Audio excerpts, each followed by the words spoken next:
Ser podcast.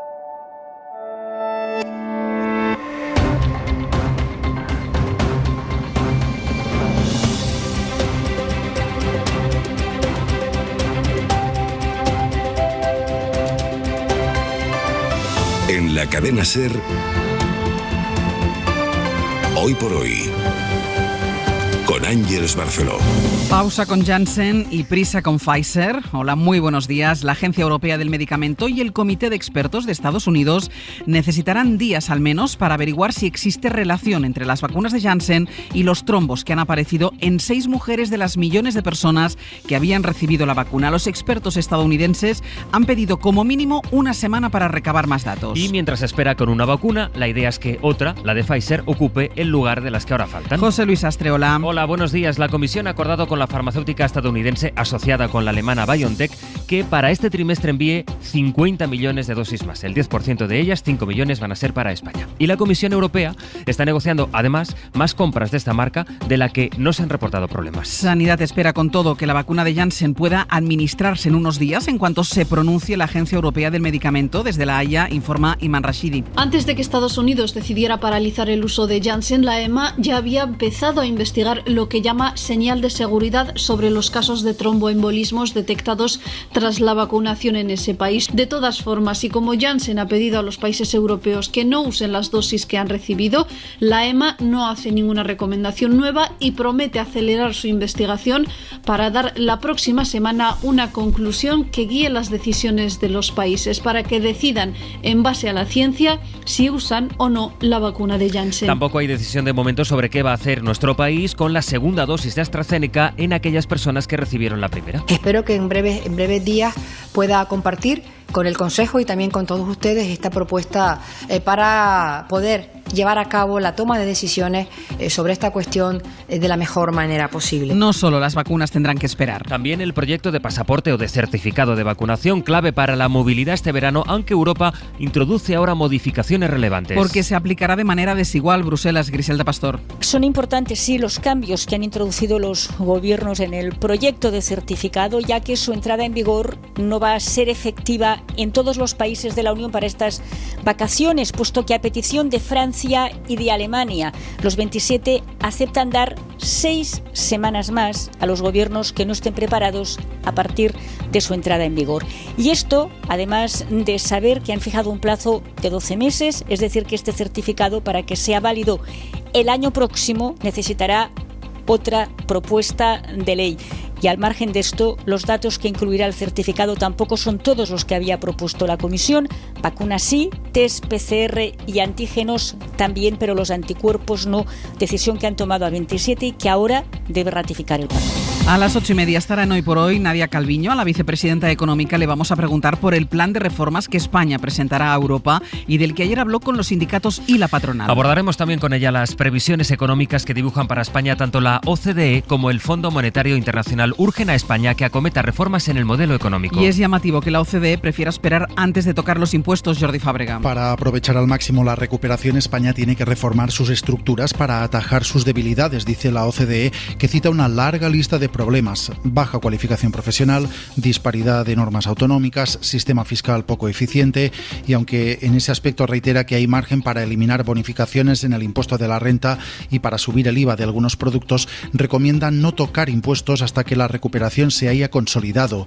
También menciona la elevada temporalidad, un asunto en el que también incide el Fondo Monetario Internacional. One of the big issues for Spain and for the job market is the duality of the labor market. Su responsable para Europa, Alfred Kammer, dice que la lucha contra la dualidad laboral tiene que ser una prioridad en España y que hay que prestar más atención a la situación laboral de jóvenes, de mujeres y de personas con baja cualificación. La política pasará hoy por los ecos del pleno de ayer en el Congreso, donde todos los grupos, salvo Vox, pidieron al gobierno que amplíe o busque alternativas al estado de alarma. Y donde, pues con la campaña madrileña de fondo, se vio la tensión, sobre todo, aunque no solo, entre Pedro Sánchez y Pablo Casado. Pero a usted no se le cae la cara de vergüenza, señor Sánchez. ¿Cómo tiene la desfachatez de venir aquí con esa arrogancia? Tenga respeto a esta Cámara. Ya veo que usted está impaciente por entrar en la campaña de Madrid. Y yo me pregunto, ¿será que no le dejan? Anuncia 8 veces lo mismo, va a venir y no viene. Porque esto es como intentar vender una pizza recalentada 8 veces. Porque mientras nosotros impulsábamos acuerdos sociales con empresarios y sindicatos, ustedes pues han jaleado manifestaciones en la calle de Núñez de Balboa, junto con sus socios gemelos de la ultraderecha. Nosotros no celebramos fechas que han dividido a los españoles. Y ninguneo del jefe del Estado al que usted hoy ha querido amenazar desde la tribuna, invocando ese régimen criminal secuestrado por socialistas y comunistas y que llevó a España a la guerra civil. Señora Abascal se fue a Vallecas a montar bronca. Y usted viene aquí a la tribuna de la carrera de San Jerónimo también a montar bronca. Pues yo no voy a entrar en ello, señor Casado. Y del exterior ha muerto en una cárcel de Estados Unidos Bernie Madoff. Solo allí el artífice del mayor fraude financiero de Wall Street estaba condenado a 150 años de cárcel por haber estafado durante décadas a miles de personas, desde Steven Spielberg hasta el Banco Santander, que confiaron en él para invertir su dinero. Cuando llegó el año 2008 y el desplome, pues no le quedó más remedio que confesar. Es jueves, es 15 de abril. Sara Selva, buenos días. Hola, buenos días. Hoy hace justo 2 años ardió la Catedral de Notre Dame. Esta fue una de las imágenes de esa noche, un grupo de gente cantando la Ave María mientras la catedral ardía, perdiendo la aguja del siglo XIX. Ese día, Notre Dame de París, c'est notre histoire. Emmanuel Macron dijo que Notre Dame de París era su historia, la historia de Francia, la literatura y del imaginario de los franceses. Macron se acercó allí ese día y hoy va a volver. Su compromiso es que Notre Dame vuelva a abrir en 2024, pero hoy, 2 años después, aún no ha empezado la verdadera restauración. De momento han conseguido asegurar la estructura, retirar la maraña de restos y andamios, 200 toneladas que ardieron y que se derritieron enredándose y destrozando la cubierta que cayó al suelo. Así que puede que sí, al final la catedral abra en 2024, abra, pero sin techo. ¿Qué tiempo va a hacer hoy, Sara? Pues de nuevo el mapa dividido con lluvias en el centro y en el sur y sol en el norte. Hoy por hoy, Ángeles Barceló. Europa mantiene su compromiso de tener inmunizada al 70% de la población para finales de verano y para eso parece que la clave está en las vacunas de Pfizer. Ursula von der Leyen anunció ayer que iban a llegar 50 millones de dosis más y se lo contó por WhatsApp al presidente del gobierno. La presidenta de la comisión, la señora von der Leyen, en tiempo real, mientras que estábamos sentados en el Congreso, estaba mandando un WhatsApp al presidente para decirle que confirmaba 50 millones. Así que Pfizer adelanta su distribución en un momento en el que se acumulan los contratiempos para Europa. En los próximos días la EMA, que es la Agencia Europea del Medicamento, se tiene que pronunciar sobre las vacunas de Janssen y de AstraZeneca. Las dosis de Janssen que ya han llegado a España no se van a utilizar hasta que la EMA se pronuncie, pero las de AstraZeneca sí se están administrando. Se están poniendo a los mayores de 60 años, que es lo que acordó el Consejo Interterritorial aquí, aunque cada país ha tomado su propia decisión. La duda, lo que también se está debatiendo ahora, es qué pasa con los que tienen menos de 60 años pero que ya han recibido la primera dosis. Hay cierto margen para tomar una decisión porque entre una dosis y otra pueden pasar 12 semanas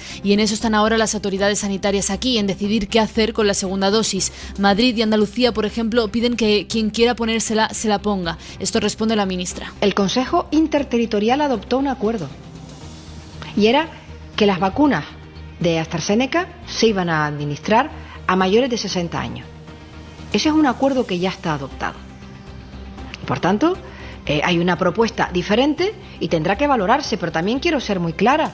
Cuando uno adopta un acuerdo, si hay mayoría, pues será el que se respete. Pero bueno, esta ministra no va a cercenar ningún debate. Ahora mismo hay en España 3 millones de personas inmunizadas con las 2 dosis. 8 millones han recibido al menos una. Y la incidencia acumulada ha vuelto a subir. Andalucía ya ha notificado los casos que no pudo notificar el martes y ya estamos en 200 casos por cada 100.000 habitantes. En las últimas horas se han registrado 131 fallecidos. Veremos si los datos siguen con esta tendencia ascendente hasta que termine el estado de alarma el 9 de mayo. Y eso, el estado de alarma, centró ayer buena parte del pleno en el Congreso. No le ha dado la gana legislar porque prefiere gobernar como Napoleón. ¿Qué quiere hacer a partir del 9 de mayo? Las restricciones de la movilidad nunca han estado claras. Los ciudadanos nunca han sabido cuáles se aplicaban, cuáles no. Tal es así que a día de hoy no sabemos cuáles van a ser las que se van a aplicar el día 10 de mayo y eso genera mucha incertidumbre. Para mí es una temeridad retirar el estado de alarma. Pero a pesar de los reproches de la oposición y de sus socios, Sánchez insiste en que su intención es que no haya prórroga y en que las comunidades tienen herramientas legales suficientes para legislar cuando no haya alarma. Aún queda prácticamente, señorías, un mes para que finalice el estado de alarma, para que el próximo 9 de mayo se ponga punto y final a esta situación jurídica excepcional. A partir de ese momento, el éxito va a depender de la unidad de todos, de la eficacia de nuestra coordinación y de la responsabilidad individual.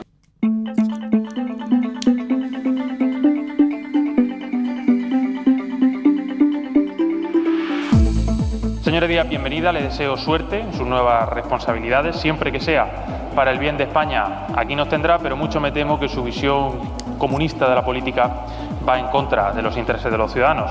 Señor García Egea, la tarea del Gobierno de España, la tarea de los agentes sociales, la tarea de esta Cámara y del Senado, y si me permite decírselo, la tarea de este país es justamente sumarse a las reformas que vamos a hacer. El pleno fue el primero de Yolanda Díaz como vicepresidenta, el primer cara a cara con Teodoro García Egea. Díaz le animó a sumarse a las reformas que se quieren llevar a cabo en el país y luego hubo una reunión con los agentes sociales sobre la reforma laboral, pero no hubo grandes avances. También se presentó a los agentes sociales el plan de recuperación, las 102 reformas y 110 inversiones. Los sindicatos dicen que es una buena hoja de ruta, pero que ahora tocan medidas de diálogo y negociación social. El plan de recuperación, tal como recoge estas reformas, aparecen en términos perfectamente compatibles con las posiciones sindicales. Hay que conseguir que las empresas que accedan a estos fondos no solo no puedan instruir empleo, sino que el empleo que creen y el que tienen gane en calidad.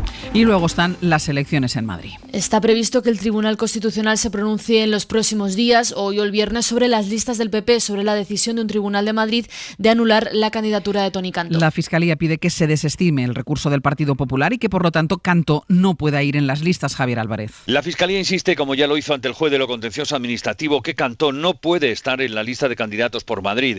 El informe, siguiendo la unidad de criterio que impera en el Ministerio Fiscal, pide al Tribunal Constitucional que desestime íntegramente el recurso del Partido Popular de Madrid contra la anulación de la inclusión de Cantó y el exalcalde de Toledo, Agustín Conde, en la lista de los populares.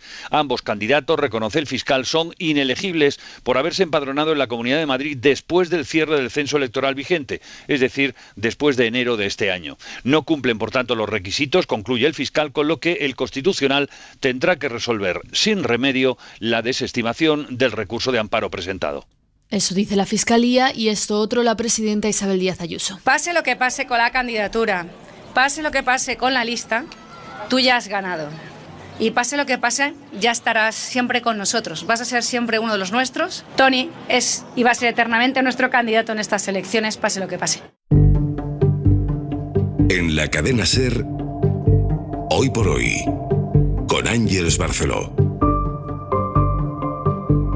I've concluded that it's time to end America's longest war. It's time for American troops to come home. Biden anunció ayer que era la hora de acabar con la guerra más larga de la historia del país. Dijo que era el momento de que las tropas estadounidenses vuelvan a casa, pero esto no afecta solo a Estados Unidos. Afecta a Europa, que tiene tropas allí desplegadas. Los aliados de la OTAN, que tienen a 7.000 efectivos sin contar con los de Estados Unidos, ya han anunciado que empezarán a retirarse el 1 de mayo. Y la pregunta es, ¿cómo puede cambiar la situación en Afganistán cuando llegue ese momento, Elena Castro? Muchos afganos temen que si la protección estadounidense el país no pueda mantener sus avances hacia la democracia, en los derechos de las mujeres, que la situación acabe en una guerra civil. La incertidumbre también se vive en las zonas rurales, donde en muchos casos sigue habiendo pobreza y opresión. En las últimas semanas los combates han ido a más. Solo en los 3 primeros meses de este año, 573 civiles han muerto y 1.200 han resultado heridos. Es un 29% más que en el mismo periodo del año anterior. La OTAN ha anunciado que retirará de forma ordenada a sus tropas también a partir del 1 de mayo. A la luz de la decisión que ha tomado Estados Unidos, según el secretario general de la organización, España retirará a sus 50 soldados desplegados en este país. Estados Unidos va a anunciar hoy, por cierto, nuevas sanciones y medidas contra Rusia por, entre otras cosas, intentar interferir en las elecciones estadounidenses. Las sanciones contemplan la expulsión de varios diplomáticos rusos. Después de los disturbios de la semana pasada en Irlanda, y cambiamos de asunto, en Irlanda del Norte, hoy hay 2 reuniones en Londres y en Bruselas para hablar del protocolo irlandés que recoge el acuerdo del Brexit y que Reino Unido está incumpliendo. Londres, Begoña Arce. Después de los incidentes de la última semana en Irlanda del Norte, doble cita hoy para discutir el protocolo impuesto por el Brexit. En Londres, el ministro de Asuntos Exteriores irlandés Simon Coveney se va a entrevistar con su homólogo británico Dominic Raab y con el ministro para Irlanda del Norte Brandon Lewis. Al mismo tiempo, el representante británico para las relaciones con la Unión Europea, David Frost, viaja a Bruselas, donde celebrará una reunión informal con el vicepresidente de la Comisión, Maros Sefcovic. El gobierno británico ha decidido de manera unilateral no aplicar hasta el 1 de octubre los controles aduaneros a las mercancías que cruzan la frontera entre Irlanda del Norte y el resto del Reino Unido, frontera en el Mar del Norte que ha provocado resentimiento, tensiones en la comunidad unionista y disturbios de las bandas paramilitares lealistas. Sobre la pandemia en el mundo, Francia está a punto de llegar a los 100.000 fallecidos por coronavirus. En las últimas horas ha sumado casi 300.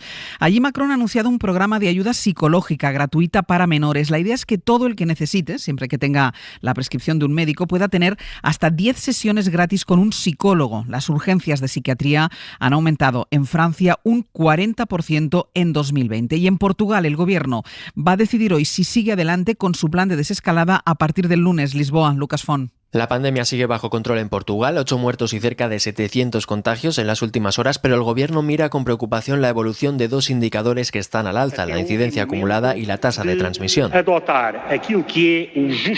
Tenemos que lograr un equilibrio entre la desescalada y las medidas restrictivas, ha dicho el ministro del Interior. El gobierno estudia interrumpir el desconfinamiento en los municipios con más incidencia y avanzar solamente en las zonas menos afectadas por la pandemia. Un avance previsto para el próximo lunes y que incluye la vuelta a las aulas de todos los alumnos o la reapertura del interior de los bares, cines y teatros.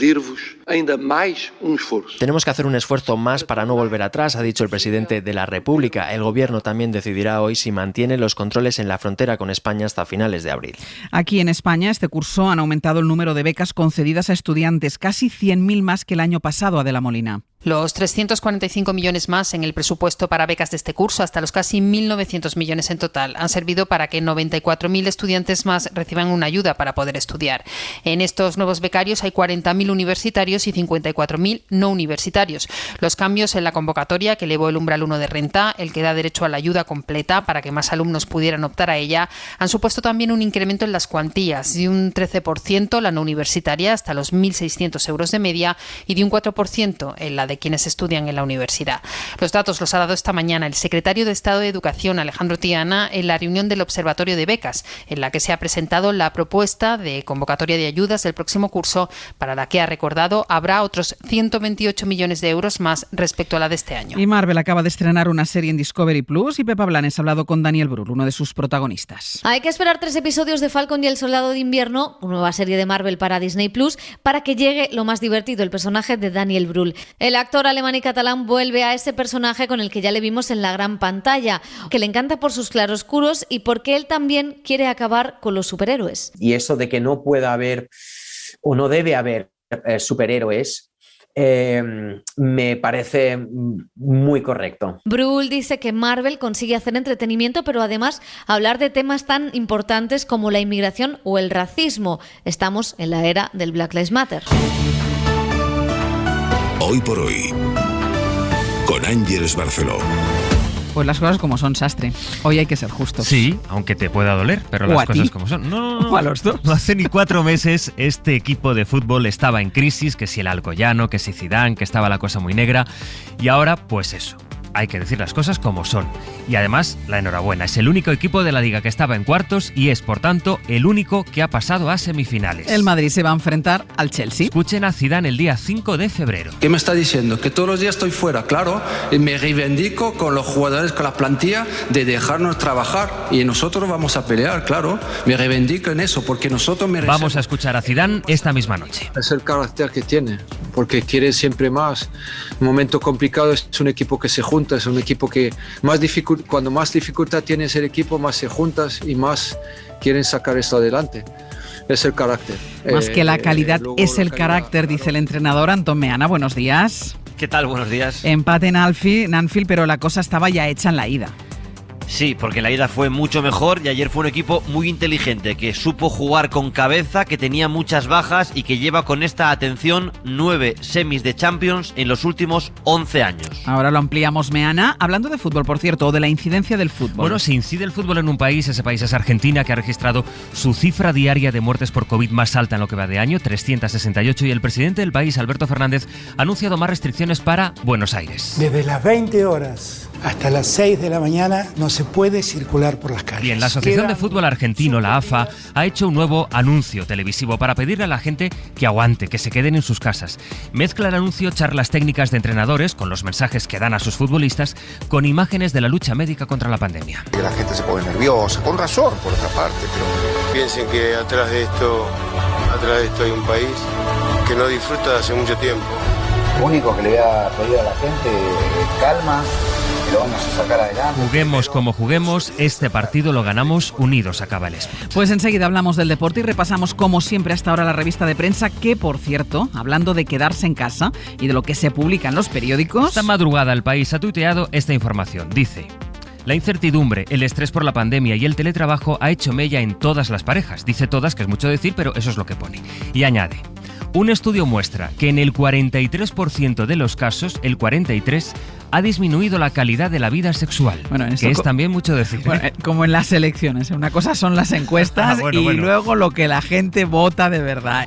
Y el día amanece con estos titulares. Las autoridades sanitarias de Estados Unidos y de Europa se dan tiempo para estudiar la vacuna de Janssen. Dicen que van a tomar una decisión en los próximos días y España va a esperar a lo que digan para empezar a poner la dosis que ya han llegado.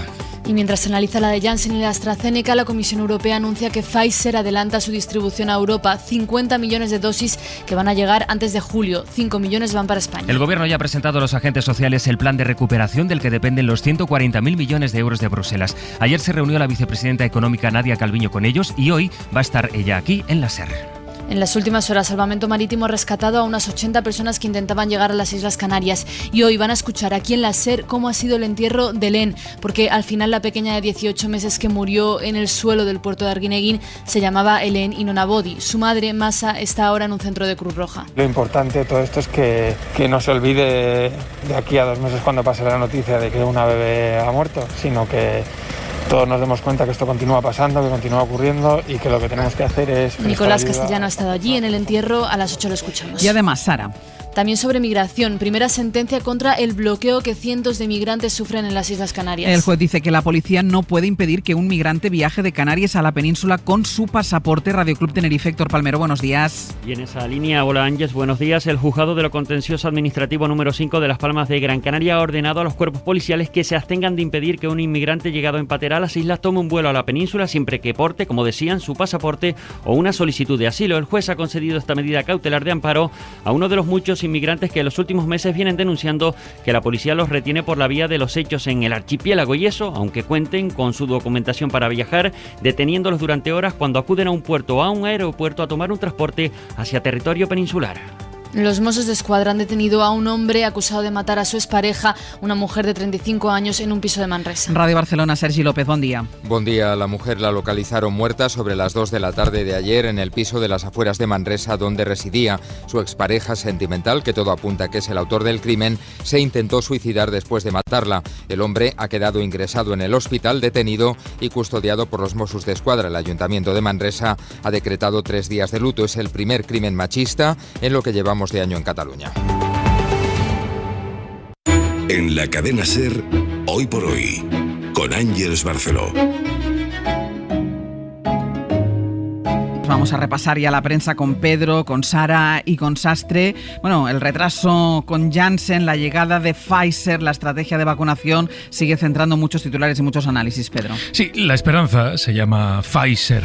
Es el espíritu de los titulares en la mayor parte de las primeras, en el país, en el mundo, en la vanguardia. El país y el mundo, de hecho, optan por una fórmula muy similar, eso de que Europa fía a las vacunas de Pfizer el éxito del plan. Bueno, no hay grandes novedades en los enfoques de la prensa, así que me voy a quedar con una entrevista al científico Vicente Larraga en El País. Es investigador del CSIC, trabaja en el desarrollo de vacunas. Dice: la gente toma medicamentos más peligrosos con tal fruición que solo les falta mojar el pan en esos medicamentos. Asegura que él seguiría vacunando con, por ejemplo, Janssen o AstraZeneca, que se ha reaccionado con un exceso de cautela, que todo el mundo está mirando a todo el mundo porque nadie quiere aparecer como aquel que dijo que se podían usar vacunas por lo que pueda suceder después, y asume que claro que hay que investigar porque 2 vacunas muy similares en el proceso que se ha seguido para su formulación provocan efectos graves también muy similares, aunque recuerda que son muy raros. Sobre vacunas, en el New York Times dicen que los avisos de Occidente manchan unas vacunas que el mundo necesita urgentemente. Escriben que las decisiones de Estados Unidos y Europa sobre AstraZeneca y Janssen corren el riesgo de provocar miedo entre la población, pero sobre todo en los países que no pueden elegir qué vacuna inyectan. En la República Democrática del Congo, por ejemplo, hay 2 millones de dosis de AstraZeneca sin usar. Dicen que esas decisiones han resonado en todo el mundo, generando dudas en países pobres, donde la historia del colonialismo y de las prácticas médicas poco éticas han dejado un legado de desconfianza en las vacunas, y eso puede ir a peor si esto se interpreta como que los ricos les dejamos las vacunas malas a los pobres. Un médico de Malawi cuenta que habían conseguido avanzar en la concienciación, que habían dado pasos hacia adelante y que esta decisión les ha devuelto a la casilla de salida, que ahora hay gente preguntándoles cómo pueden sacarse la vacuna de AstraZeneca del cuerpo. En Francia están al borde de los 100.000 fallecidos por COVID. Le Monde titula "Un trauma con una huella incierta". A diferencia de un desastre natural que congela una ciudad, una región en la desgracia, escriben en el editorial, una pandemia es una tragedia que separa a sus víctimas de sus seres queridos. Y luego está el pleno de ayer, todo lo que pasó en el Congreso de los Diputados, Pedro. Fue muy larga esa sesión, ese debate, y es interesante ver dónde ponen el foco los diarios, los periódicos. El País, por ejemplo, lleva su primera, la resistencia de Sánchez a ofrecer en el Congreso una alternativa a la alarma. El Mundo dedica su fotografía a Pablo Casado con este titular: "Su plan de fondos es una pizza recalentada 8 veces". Una frase textual de Pablo Casado. ABC le entrega su primera a Abascal y a su adoquín, que anda paseándolo un día en la televisión, otro día ¿Es el mismo todo el rato? Bueno, sí, es el mismo, pero se parece. Bueno, igual tiene una maleta con varios. A lo mejor es el de Rivera. Igual es el de Rivera, efectivamente. ABC cuenta, por cierto, que se han desplazado antidisturbios a Madrid para proteger los actos de Vox.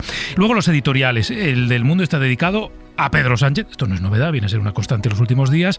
La embestida de hoy al presidente empieza así: Pedro Sánchez exhibió ayer en el Congreso una caricatura de sí mismo. Y lo demás ya se lo pueden imaginar, que si la propaganda, la campaña que le preocupa más que la gestión, planes irreales de vacunación, etcétera, etcétera. En El País, su editorial, se asegura que es pronto para emitir un juicio concluyente sobre el plan de recuperación. En conjunto, dice, las inversiones están razonablemente perfiladas, pero el resultado final no solo depende del diseño, sino también de que sea asumido por empresas privadas, administraciones y también agentes sociales. Y de esta sesión escribe su columna de la sesión parlamentaria el director de ABC. Dice: "Resulta extraño que el PSOE celebre la República porque dio un golpe contra ella, repartió armas para la insurrección, manipuló elecciones, inspiró el terrorismo callejero, destruyó propiedades ajenas o hizo llamamientos para la guerra civil". Vamos, le hace un traje al PSOE el director de ABC. El PSOE, dice, convirtió la República en una republiqueta. Sigue hablando la prensa internacional, Sara, de la retirada de las tropas estadounidenses de Afganistán. Sí, hay mucho sobre esto. Por ejemplo, el New York Times se pregunta ¿qué pasará ahora con las mujeres y las minorías? El miedo de los afganos es múltiple, escriben, evocado por el triste récord de los talibanes, las memorias de la guerra civil y el ser conscientes de que la debilidad del gobierno actual. Todo eso hace que los afganos piensen en una sola dirección: el gobierno y las fuerzas armadas no van a sobrevivir sin el apoyo de América. Escribe un capitán retirado que dice: "Yo luché en Afganistán y todavía me pregunto, ¿mereció la pena?". Dice que lo que siente no es culpa, vergüenza o arrepentimiento, sino la sensación de haber hecho una labor terrible. Afganistán se ha convertido en la tumba de la arrogancia de América, dicen en un análisis en el Washington Post. Y en un reportaje en The Guardian citan a una estudiante de la Universidad de Herat que dice: "Vienen días terribles con los talibanes. Tengo miedo de que no me dejen salir de casa". Una cosa curiosa que leemos en el periódico: han pirateado la web de Más Madrid, ha sufrido un ataque informático. Y los hackers cambiaron los números de cuenta a los que van a parar las donaciones, de forma que tú hacías una donación a Más Madrid, ¿y a dónde iba a parar ese dinero? A Podemos. 8.000 euros se han desviado. En la última del Mundo, hoy entrevistan a Mario Alonso Puig, que es médico, y dice: algo falla en el mundo cuando lo más recetado son ansiolíticos. Recordemos que en esta misma página, en la Contra del Mundo, ayer la protagonista era la Zoe, que dejó este titular, que vamos a recuperar. Dice: hago lo que me sale del chichi y soy feliz. Pues venga. Hoy por hoy, Ángeles Barceló. Vamos ya con los deportes, Meana, vamos ya con ese pase a las semifinales del Real Madrid, porque, Meana, si hay un equipo que tiene 7 vidas, este es el Real Madrid. Pues sí, porque no tiene explicación futbolística lo que decía Sastre a las 7:30, lo mal que estaba el equipo en enero, cayendo en la Copa del Rey, perdiendo la Supercopa de España, y de repente se ha convertido en el Madrid de Europa, un Madrid muy fiable que en la Liga se ha enganchado y que es favorito como Barça y Atlético al título, y que en Europa ha eliminado casi sin sufrir a Atalanta y Liverpool. Decías tú también a las 7:30 que el Madrid fue mejor en la ida, pero es que ayer jugó con mucha cabeza a la vuelta. Ángels, estaba el equipo lleno de bajas, partidazo de Valverde, Courtois descomunal, la primera parada nada más empezar el partido a Salah marca el encuentro y ahora en semis tienen que jugar ante el Chelsea y en el horizonte de la final de Estambul están el City de Guardiola o el PSG de Mbappé. Claro, y es que hay una cosa que decía Zidane, ¿no? Que apelaba al carácter, ¿no? O señalaba el carácter. Y eso es algo que marca mucho al Real Madrid, ¿no? Esas ganas de esa competitividad que tiene siempre. Sí, de agarrarse a la competición, nunca mejor dicho, de no dar nunca por eliminado al equipo, y en la Liga estaban muy mal y el equipo se ha unido, la plantilla ha dicho somos los de siempre, y Zidane, que para mí fue gran culpable de lo mal que estaba el equipo en noviembre, es el principal responsable de que el Madrid esté peleando por todo ahora mismo. Hoy se completa la semana europea, más allá del Real Madrid su pase a las semifinales, hay partido de cuartos en la Europa League para Granada y para Villarreal, bueno, además con perspectivas diferentes. Sí, porque el Villarreal ganó 0-1 en Zagreb al Dinamo y tiene pie y medio en la semifinal. Sería otra vez histórico meter al Villarreal en las semis de la Europa League, y el Granada lo tiene muy difícil, pero Ángels van a jugar en Old Trafford. Eso el Granada nunca lo había imaginado, es real y hay que jugar el partido, intentar pasar, y si no pueden pasar, empatar o ganar en Manchester, queda para siempre. ¿Qué tendrían que hacer para pasar? ¿Cuánto queda? Ganar 0-3. 0-3. Sí. No, fácil no es, pero fácil el Granada no. Es otro de estos equipos también que se agarra a la competición, ¿eh? O sea, eso que es. Veamos... Y Diego Martínez tiene ese gen también, Sí. de agarrar al equipo a la competición. Estoy contigo. Sí. Veremos a ver qué pasa. Bueno, y Rafa Nadal, que juega hoy los octavos del torneo de Montecarlo, ayer reapareció arrasando a su rival. Llevaba sin jugar 2 meses, ganó fácil a Delbonis 6-1, 6-2, hoy juega otra vez contra el búlgaro Dimitrov, y ver a Rafa así de bien me alegra bastante. Y por cierto, que lo hablamos el viernes, ayer jugó otra vez Pau Gasol con el Barça en la Liga ACB, 6 puntos, 20 minutos, victoria del Barça ante Herbalife, y me alegro de ver a Pau jugando y con el pie bien, Ángels. Pues eso está muy bien, que ya esté en forma y que además esté marcando y dando puntos al Barça. Muchísimas gracias, Meana. Un abrazo. Cuídate. En la cadena SER, Hoy por Hoy, con Ángels Barceló. Marco Antonio Aguirre, buenos días. Buenos días, Ángels, y buenos días a todos los amigos. Imagínense ustedes que los sacerdotes de España, preocupados por la falta de asistentes a misa por el miedo al COVID, hubieran creado el siguiente eslogan para que la gente fuera sin miedo a misa. La religión es segura. La risa y la chanza estarían garantizadas. ¿Qué tiene que ver la religión con la seguridad? Dependería la seguridad de las medidas adoptadas en cada iglesia, ¿no? Sin embargo, aceptamos sin rechistar y con la máxima solemnidad el eslogan «La cultura es segura». Pero en el fondo, tan ridículo es un eslogan como el otro. Simplemente hemos cambiado una religión por otra y unos sacerdotes por otros. Marco Antonio Aguirre, Cadena SER. Hola, muy buenos días. Ayer el presidente del Gobierno presentó en el Congreso de los Diputados el plan de recuperación, expuso la situación de la pandemia, insistió en la fecha de caducidad del estado de alarma, el 9 de mayo. Fue su intervención una intervención cargada de datos, de proyectos, de objetivos. Bueno, se podrá discutir sobre la dosis de propaganda en su discurso. Se podrá discutir sobre si antes de presentar los proyectos en público el presidente debería hablar con la oposición. Se podrá discutir sobre si el plan de recuperación es el idóneo o no lo es. De hecho, sobre esto último se debería haber discutido ayer y se debería seguir discutiendo hoy. A Pedro Sánchez siempre le ha faltado la sensibilidad para la búsqueda de consensos, vale, pero es que lo que tiene enfrente, el principal partido de la oposición, el PP, al que siempre se ha considerado un partido de gobierno, está instalado en el no y en la confrontación permanente. La intervención de Pablo Casado ayer en el Congreso no tiene cabida en medio de la delicada situación que atraviesa este país, ya no por el tono, que también, sino por la nula voluntad de entendimiento. Ni siquiera existe la voluntad de contraponer estrategias o de plantear alternativas a lo que no le guste del plan de Sánchez. La intervención de Casado fue de nuevo un mitin electoral, jaleado por su bancada y que entierra del todo el espejismo que vivimos ese día de la moción de censura en el que dijo romper con la ultraderecha. El tono y el contenido no venían a cuento y solo se explican por la sombra de Ayuso sobre Casado, que cada vez es más alargada y que es quien está marcando la oposición al presidente del gobierno desde la Puerta del Sol de Madrid. Pablo Casado no está dispuesto a pactar ni a negociar nada con Pedro Sánchez. No lo estaba antes de la pandemia y, lo que es peor, no lo está ahora que este país necesita respiración asistida, porque nos olvidamos de los temas, pero ahí sigue caducado el Consejo General del Poder Judicial y ahí siguen caducados los mandatos de otras instituciones. Podemos seguir acusando al presidente del Gobierno de falta de mano izquierda para la negociación, pero con Pablo Casado, aunque tuviera dos manos izquierdas, no le servirían de nada.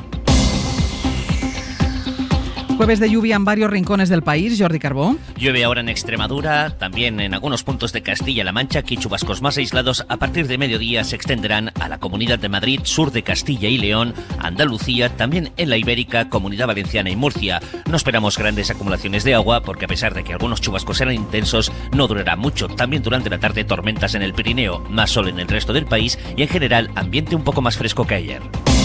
A la espera de Janssen, Pfizer. Hace unos meses no hubiésemos entendido la frase, pero todo se ha acelerado mucho y ahora ya sabemos lo que significa. Significa que tanto la Agencia Europea del Medicamento como el Comité de Expertos de los Estados Unidos se dan tiempo para evaluar el riesgo de trombos de la vacuna monodosis de Janssen. Y Europa, ante las investigaciones con esta marca, con AstraZeneca, ha tomado una decisión. That we have reached an agreement with BioNTech Pfizer to once again.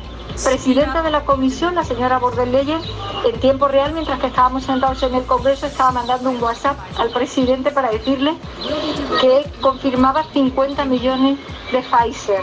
Those 50 million doses were initially foreseen for delivery in the fourth quarter of 2021. Europa va a acudir a Pfizer, con quien contratará ahora esos 50 millones de dosis. 5 serán para España y con quien quiere comprometer las próximas compras. Sastre, buenos días. Buenos días, Barceló. Están vacunados ahora mismo en España con al menos una dosis el 17% de los ciudadanos. E insiste el Gobierno en que para cuando acabe el verano estarán inmunizados 33 millones de españoles. La pausa, pues, en las vacunas de Janssen no altera las previsiones de la ministra. Por supuesto que mantenemos el compromiso de tener vacunado al 70% de la población a finalizar agosto.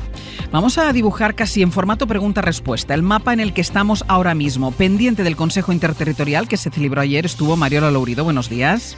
Buenos días, Ángeles. Y en Bruselas, atenta a la Comisión y a la Agencia Europea del Medicamento, sigue nuestra corresponsal Griselda Pastor. Hola, buenos días. Hola, buen día. Mariola, ¿cuándo sabrá España si puede empezar a vacunar con Janssen?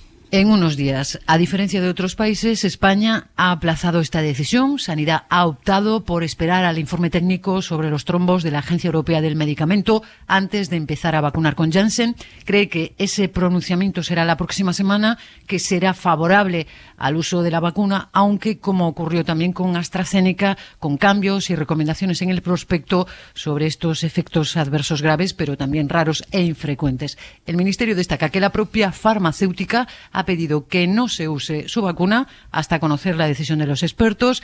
Las primeras dosis de Janssen, Ángels, sí llegaron finalmente ayer a España. Son 146.000 y están depositadas en el almacén central. Griselda, ¿y cuándo lo decidirá Europa?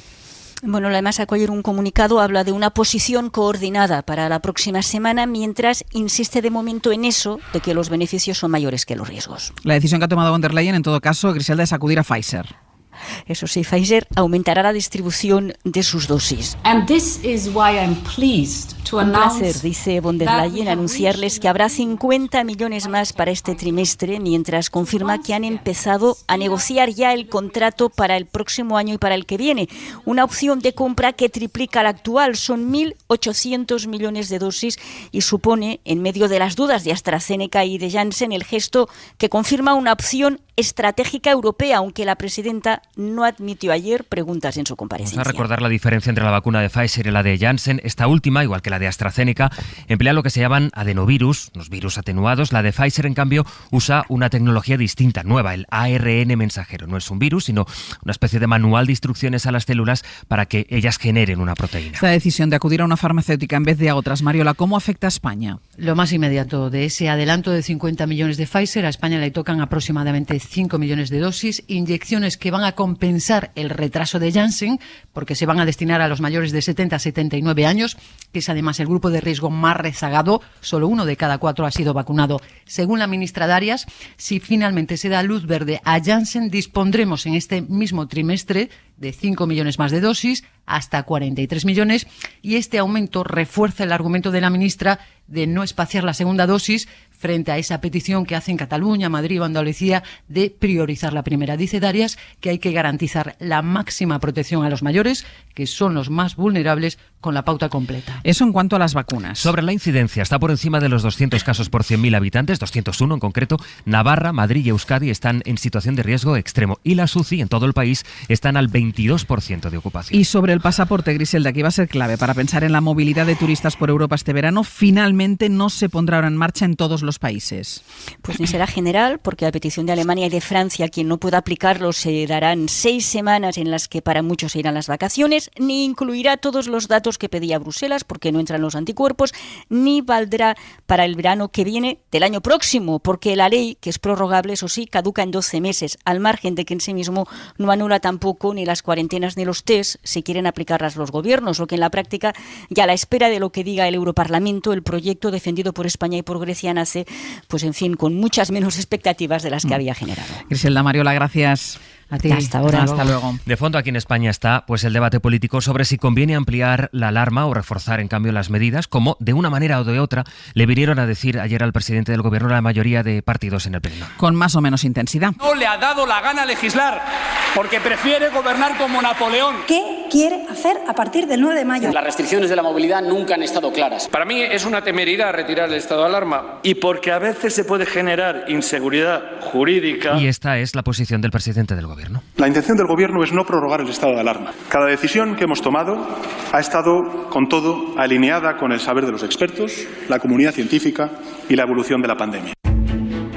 Hoy por hoy, Ángeles Barceló. Mire, señor Sánchez, ¿usted quién se cree que es? Le veo gritón, le veo faltón, como siempre, impaciente, inquieto. Pero a usted no se le cae la cara de vergüenza, señor Sánchez. ¿Cómo tiene la desfachatez de venir aquí con esa arrogancia? Es un insulto a los fallecidos, un insulto a los españoles y un insulto a los parados. Tenga respeto a esta Cámara. Llevamos 12 comparecencias en esta Cámara aguantando la chulería de un gobierno insensible. Creo, señor Casado, que cuando se sube a esta tribuna no se viene a gritar.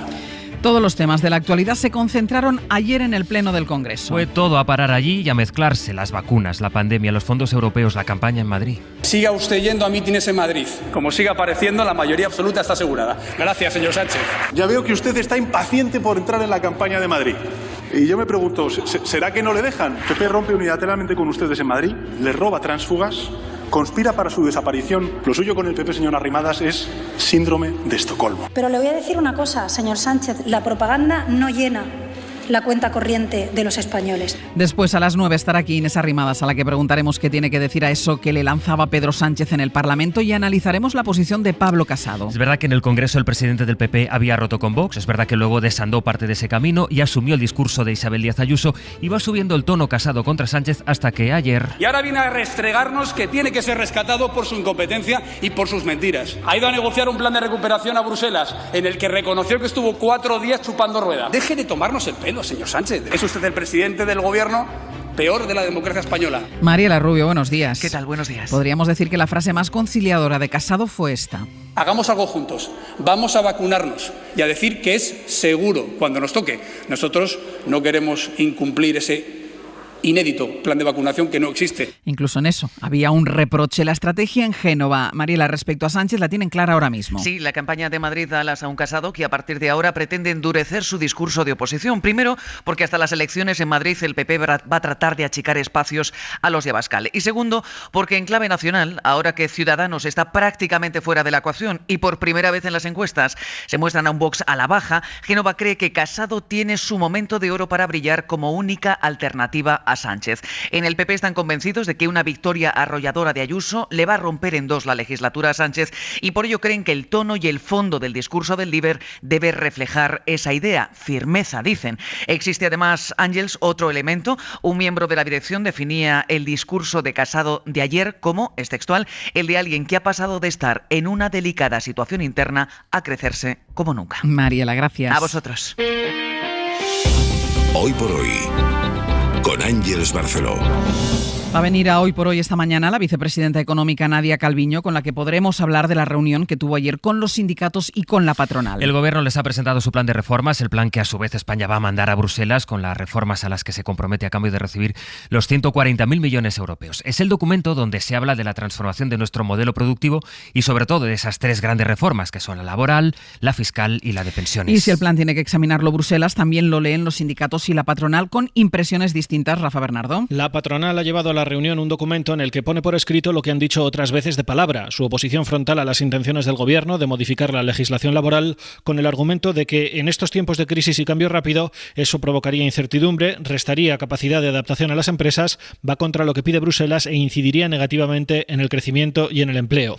Además de en lo general, en lo concreto la COE se opone a todas las propuestas que el Gobierno ha puesto sobre la mesa para rebajar el poder de la empresa en la negociación colectiva y reformular aspectos de la subcontratación. Con todo, Trabajo se ha comprometido a elaborar un nuevo documento sobre estas materias a la luz de las observaciones de los agentes sociales, documento que se debatirá el próximo miércoles. Ayer se estrenaba Yolanda Díaz como vicepresidenta tercera y como rival de Teodoro García Egea en la sesión de control. El paro, la pobreza y la exclusión a la que ustedes están abocando a 6 millones de familias es lo que cercena las libertades de todos los españoles.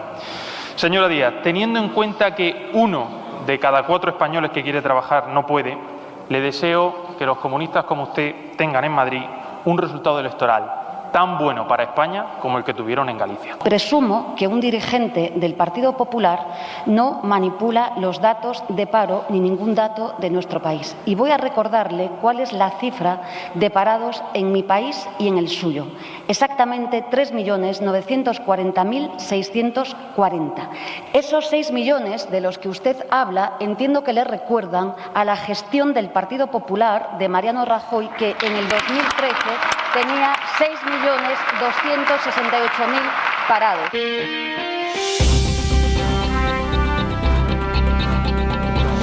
Esta mañana vamos a seguir una historia que cuando supimos de ella nos conmovió, pero que luego dejamos que se nos fuera olvidando, la historia de aquella niña que pensábamos que se llamaba Nabodi, que en realidad no se llamaba así. La pequeña de año y medio que llegó en patera a Canarias junto a su madre, a la que reanimaron, pero que falleció finalmente. Esta mañana a las 11, Nicolás Castellano nos va a contar cómo fue ayer el entierro de la niña y cómo la madre se despidió de su hija. Nos contará que en realidad la niña se llamaba Hélène y este es un anticipo de la historia. Apoyada en todo momento en el hombro de otra mamá llegada en patera y arropada por los trabajadores de Cruz Blanca y la comunidad africana en la isla, Masá se despedía de su pequeña Hélène en el cementerio de San Lázaro, en la capital Gran Canaria. Ella en este caso está bastante abatida, el proceso ha sido muy largo y ella en este sentido pues ahora ya está un poco más tranquila por haber podido dejar a su hija en suelo musulmán. Nacho Gutiérrez, el responsable del centro de la Cruz Blanca en el que está acogida, asegura que la prioridad sigue siendo darle apoyo psicológico a ella y a la otra pequeña de 3 años que le queda viva. Tenemos que velar como seres humanos por la dignidad, por los derechos humanos. Es el hermano de la Cruz Blanca, Enrique Calvo, que arropaba también a Masá junto a representantes de la comunidad migrante en Gran Canaria como Teo Bondiales. Creo que es una forma de resolver el duelo, si se puede resolver. El problema es cómo una madre soporta la pérdida de una hija en esas circunstancias. Es el duelo de Masá por la pérdida de su pequeña Hélène Habiba Traoré, de 18 meses, el último nombre propio de una ruta la más mortífera hacia Europa. En lo económico, la noticia está en una plataforma de criptomonedas que ha debutado en Wall Street con éxito. Javier Ruiz, buenos días. Buenos días. El debut de Coinbase en bolsa significa la puesta de largo de las criptomonedas en el mundo financiero. Coinbase es una plataforma de negociación de compra-venta de hasta 50 criptomonedas, además de Bitcoin.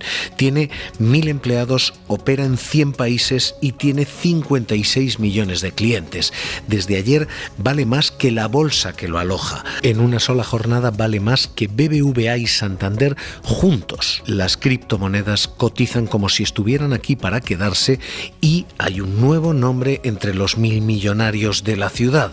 Se llama Brian Armstrong y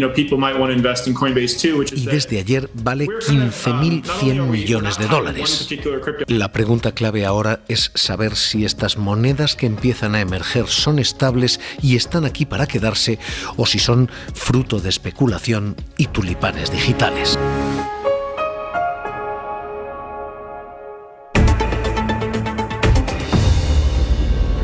estarán escuchando atentamente y tomando nota, Verónica Fumanal, de todo lo que se diga aquí. No tengas ni la más mínima no duda. Te pierdas. Aparte, a mí me encanta que tengamos 2 líderes mujeres. Exacto. O sea, es que hoy y hoy en la tertulia, imagínate, porque estás tú y está Mariola Urrea. Hola. Buenos días. Buenos días. ¿Qué tal, Mariola? Con el bolígrafo preparado sí, también. Sí. Venga. Y la cuota, Javier Aroca, buenos días.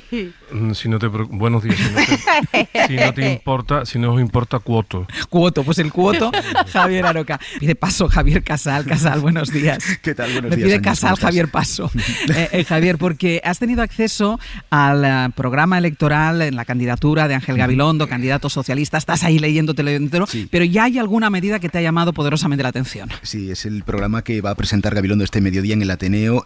Contempla 300 medidas, dicen los socialistas, para un gobierno progresista, y entre todas estas medidas que estoy leyendo rápido, Ángels, veo un anuncio importante, novedoso. El programa que va a presentar Gabilondo contempla un aumento del ingreso mínimo vital, un complemento a ese ingreso de 150 euros al mes para todos los beneficiarios, es decir, que echando cuentas se pasaría de los 469 euros, se pasaría a percibir 619. El programa además contempla otras medidas en materia de empleo. Gabilondo quiere impulsar, por ejemplo, nuevas medidas para favorecer el empleo en la región, y con la ayuda del plan de recuperación del Gobierno Central pretende crear 125.000 nuevos puestos de trabajo aquí en Madrid. Aquí en Madrid los socialistas insisten en que es necesario vencer cuanto antes las desigualdades que se han acentuado sobre todo en este último año de pandemia, y en esa dirección va, Ángels, precisamente el programa que el PSOE presenta, como digo, en el Ateneo este mediodía. Presentación este mediodía del programa de Ángel Gabilondo, pero ya este adelanto y sobre todo esta medida, este apoyo al ingreso mínimo vital con esos 150 euros. Gracias, Casal. Un beso, hasta ahora. Hasta luego.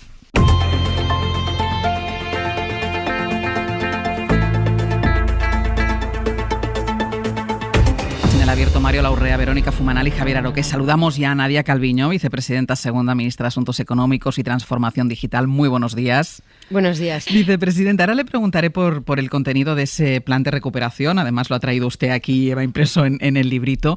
Pero quiero que me diga primero la sensación con la que se fue usted ayer del Congreso de los Diputados tras la presentación de las líneas maestras de este plan por parte del presidente del Gobierno y la reacción de la oposición.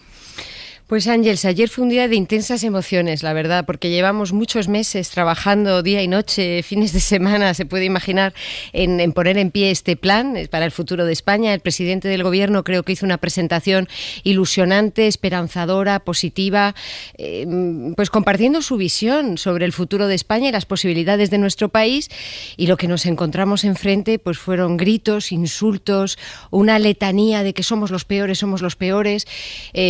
lo encontré muy desazonador, en particular la reacción del Partido Popular, ¿no? Me parece que no se ha enterado de lo que llevamos viviendo un año y cuáles tienen que ser las prioridades para el futuro. Afortunadamente, por la tarde tuve la reunión con los agentes sociales y el tono fue prácticamente el contrario. Aunque haya cosas de este plan que no les guste a los agentes sociales también. Mire, es una hoja de ruta compartida. Yo lo he repetido mucho en estos 3 años que llevo de ministra en España. Yo no he oído ideas distintas de las que están recogidas en este plan. Yo creo que plasma muy bien las esperanzas, las expectativas de los ciudadanos españoles que quieren un futuro mejor para sus hijos. Y en este sentido, yo lo que he venido encontrando en este año de trabajo con los agentes sociales, muy intenso, nos vemos casi todas las semanas, hablamos constantemente, y yo lo que he visto es una actitud responsable, de compromiso, vamos a trabajar juntos, y en definitiva yo creo que en este momento los agentes sociales están mucho más pegados a la realidad de la ciudadanía que algunos grupos políticos, ¿no? Porque los ciudadanos lo que quieren en este momento es que los vacunen cuanto antes y que les demos una visión de un futuro de esperanza y confianza. Y en eso es en lo que estamos trabajando, ¿no? Porque usted, como vicepresidenta económica, ¿conoce la propuesta del Partido Popular para la recuperación económica de este país? Mire, a lo largo de este año el Partido Popular siempre ha dicho no, yo no colaboro en lo que dice el Gobierno porque yo tengo otra propuesta, pero su propuesta básicamente son unos eslogans que uno no entiende muy bien, o propuestas que no tienen sentido, ¿no? Como insistir en que este plan lo tiene que hacer una comisión independiente, como si la administración pública del Estado, las comunidades autónomas y los ayuntamientos no fuese una administración potente, una administración que es capaz de desplegar este plan y que tiene que ser la que administre los 140.000 millones de euros que lleguen de Europa. No se trata de que haya 3 o 4 personas del sector privado haciéndolo. Entonces, Por ejemplo, ¿no? Hablando de un detalle que vienen proponiendo vez tras vez. Y todo el rato son como propuestas o vacías o imposibles, pero en ningún momento se ha mostrado abierto a trabajar en favor de lo que España necesitaba. Debo decir que no es nuevo, es que llevamos un año intentando tener ese diálogo constructivo. Yo no tiro la toalla, yo voy a empezar a hablar con todos los grupos políticos en estos días y yo espero que en algún momento pues se den cuenta de que este plan es absolutamente imprescindible si queremos dar un salto en inversión en nuestro país, recuperar el tiempo perdido en esta década en la que España ha perdido posiciones, sin ninguna duda, en términos de inversión, en términos de I+D. Estamos a la cola de Europa en términos de desigualdad y no tenemos que resignarnos. Es que creo que tenemos una oportunidad que no podemos dejar pasar. Y este plan que tiene que ir a Bruselas, y usted ha trabajado en Bruselas, usted conoce bien cómo se funciona, cómo se trabaja ahí. ¿Qué deben estar pensando en Bruselas de que el día que se presenta este plan en un Parlamento europeo, en este caso en el Parlamento de España, pasa esto con la oposición? Bueno, yo creo que en Europa nos están mirando menos de lo que creemos, sobre todo con respecto de la perspectiva de la Comisión, lo que importa es el gobierno del país. La oposición pues es un elemento, pero digamos que lo que importa es lo que dice el gobierno del país, y en este sentido el diálogo con Bruselas es tremendamente constructivo, es positivo. Creo que valoran muy positivamente el esfuerzo que se ha hecho con este plan en términos de las reformas, en términos de las inversiones. Es un plan muy coherente, ¿no? Todos los elementos se van retroalimentando y eso yo creo que lo valoran muy positivamente. Y yo lo que espero también es que el Partido Popular, que sí tiene un peso como partido, ¿no?, dentro del Partido Popular Europeo, pues no socave esta imagen que tiene nuestro país, ¿no?, y que no se dedique a generar dudas cuando lo que necesitamos es justamente remar todos en la misma dirección. Una de las críticas que recibe este plan, lo ha recibido por parte de la oposición, lo recibe también por parte de algunos medios o algunos especialistas, algunos analistas que dicen, bueno, es un plan muy vago, no concreta. No, bueno, aquí evidentemente tenemos las detalladas, las reformas y las inversiones de cada uno de los 30 componentes. Quizá lo más importante del documento que se presentó ayer es la visión global, ¿no?, de todas las reformas, la coherencia que tiene para tratar de impulsar la recuperación económica y más allá de ese rebote, digamos, de corto plazo que se va a producir a partir de la segunda parte del año, estoy convencida, pero más que rebotar, lo que tenemos es que tener una recuperación más sólida y más justa y más inclusiva de cara al futuro, que nos permita crecer de forma sostenible a medio plazo. Y eso es lo que pretende este plan. Luego, evidentemente, estamos todavía terminando los flecos de muchos detalles, pues de los costes, del calendario, que lo haremos en los próximos días y va a terminar siendo un documento de miles de páginas, ¿no? Para ir a lo concreto, con lo que hay hasta ahora, por ejemplo, ¿hasta dónde llega la reforma laboral? La reforma, el texto recoge muy claramente lo que hemos venido defendiendo desde hace 3 años y lo que he venido diciendo en todas mis intervenciones públicas, y es que los problemas que arrastramos en el mercado laboral español no son de ayer ni han sido causados por una reforma concreta, los arrastramos desde hace décadas y lo que necesitamos es abordar un conjunto de acciones. Algunas son de la legislación laboral, otras son de cambio del modelo productivo, de nuestro tejido, aumento del tamaño de las pymes, pero en lo que respecta a la legislación laboral, tenemos que trabajar con los agentes sociales en un conjunto de cambios, reduciendo el número de contratos, estableciendo un mecanismo de flexibilidad interna de las empresas alternativo al despido y la temporalidad, modernizando los instrumentos y las instituciones de la negociación colectiva, modernizando nuestras políticas activas de empleo, regulando bien las subcontratas, los riders, todo lo que ya hemos venido haciendo, ¿no? Y esta agenda es compartida con los agentes sociales, que yo los veo pues muy dispuestos a trabajar de forma constructiva. Por supuesto que son temas muy complejos, por supuesto que va a haber negociaciones muy intensas, pero comparten la visión de que tenemos que hacerlo. ¿Por qué? Porque no tenemos que resignarnos, insisto, a tener un mercado laboral que con una tasa de temporalidad anormalmente alta, un desempleo estructural anormalmente alto, un desempleo juvenil que lastra las posibilidades de futuro de todos nuestros jóvenes y de nuestro país. No tenemos una precariedad también sin parangón con otros países.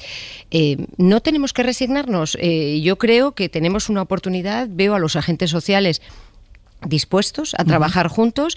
Vamos a intentar en 2021 abordar todas estas cuestiones complejas en paralelo para llegar a un acuerdo que nos permita encarar la recuperación con un mercado que nos permita crear empleo de calidad. Y la reforma fiscal, vicepresidenta, ¿cuánto nos van a tener que subir los impuestos para ir cubriendo el agujero que va a dejar la crisis? Son dos cosas diferentes. Yo, en primer lugar, le agradezco la pregunta de verdad, porque yo he visto durante estos días unos titulares que no se corresponden en absoluto con lo que está haciendo el Gobierno o con el mensaje del Gobierno. Y el presidente del Gobierno ayer mismo ha vuelto a decirlo por activa y por pasiva. En este momento nuestra prioridad es impulsar el crecimiento económico y la creación de empleo. Lo hemos dicho desde el año pasado cuando preparamos los presupuestos generales del Estado. No se han subido los impuestos. ¿Por qué? Porque creemos que en este momento hay que centrarse en lo importante, que es la recuperación económica y la creación de empleo. Ahora bien, es evidente también que tenemos que modernizar nuestro mercado laboral, nuestro sistema fiscal, hacerlo más sólido, hacerlo también más progresivo, ver qué oportunidades nos brinda la fiscalidad verde, ¿no? También responder a las expectativas de la población en cuanto a los incentivos que se quieren crear para esa transformación de futuro. Y para hacer todo esto se ha creado un grupo de expertos que van a presentar sus informes el año que viene, en 2022, y sobre la base de esas recomendaciones pues iremos afrontando esa modificación para los próximos años. Me parece que es una actitud absolutamente responsable, que es lo correcto, que empecemos a trabajar, pero de ninguna manera estamos hablando de subir impuestos y menos a corto plazo. Es decir, no es incompatible el discurso que está haciendo el Gobierno central con el discurso del candidato socialista a la Comunidad de Madrid. En absoluto, son totalmente compatibles. Este no es el momento de subir impuestos y lo hemos demostrado con los presupuestos generales del Estado para este año y lo ha dicho el presidente Sánchez. Ahora bien, tenemos que empezar a pensar en esa imposición digital, en esa imposición verde, en cómo hacer un impuesto de sociedades. Pero fíjese si es un debate que Estados Unidos ha puesto sobre la mesa a nivel global. Si tenemos que trabajar en este marco que evite la evasión fiscal, que luche contra el fraude, pero que también nos dé un sistema fiscal adecuado a la realidad del siglo XXI y más justo. Ya tenemos el plan, vicepresidenta. ¿Cuándo va a llegar el dinero de Europa? Bueno, como le decía, son dos cosas diferentes y yo creo que hemos ido actuando con mucha celeridad para que cuanto antes pudiéramos empezar a desplegar el plan. Por eso los presupuestos generales del Estado eran imprescindibles. Tenemos un nuevo marco más flexible para desplegar las inversiones. Y nosotros ahora vamos, en las próximas semanas, lo mandaremos a Bruselas, esperamos que lo aprueben en junio y en la segunda parte del año nos paguen ya lo que es la prefinanciación, como el anticipo, digamos, y el primer pago, porque ya hemos avanzado mucho desde febrero del año pasado en muchas de las reformas y creemos que ya nos van a poder dar el primer pago correspondiente a esos 140.000 millones de euros. ¿Ya nos pueden dar el primer pago? ¿De qué estamos hablando? En la segunda parte del año. Segundo semestre. Pero eso en ningún caso nos está frenando. ¿Por qué? Porque ya tenemos las inversiones previstas dentro de los presupuestos generales del Estado y en nuestro calendario de emisión de deuda pública. Es decir, que los ministerios ya están ejecutando el plan. En esta misma semana se han producido ya asignaciones a las comunidades autónomas en distintos ámbitos, de igualdad, cuidados, en la parte de saneamiento de aguas. Por supuesto, el ministro Ábalos ya está desplegando todos los planes para reforzar nuestras líneas ferroviarias, los trenes de cercanías. Yo misma estoy lanzando invitaciones a manifestación de interés. En los próximos días voy a lanzar una sobre la digitalización de las pymes y ya hemos desplegado sobre el 5G, sobre la conectividad, para identificar todos esos proyectos, articular bien los instrumentos legales para la inversión, que pueden ser convenios, consorcios, licitaciones competitivas y, en definitiva, ya ir avanzando en 2021 porque necesitamos impulsar esa inversión pública y catalizar, movilizar la inversión privada ya, ¿no? Para no perder esta oportunidad. Vicepresidenta, siguen pasando las semanas, la economía no remonta, las ayudas directas a empresas siguen siendo un plan y ahora le preguntaré por la burocracia o por las dificultades que algunos de los sectores que tienen que recibirlas denuncian que encuentran para recibirlas. Y otra de las críticas que han recibido estas ayudas directas es que han ido dirigidas siempre, a unos sectores muy concretos, como que no se ha abierto el abanico. Bueno, nuestra aproximación ha sido la de tratar de utilizar de la mejor forma el dinero público. Decía usted antes que va a haber un volumen muy importante de deuda que se ha tenido que emitir como respuesta a esta crisis, aproximadamente 150.000 millones de euros entre 2020 y 2021.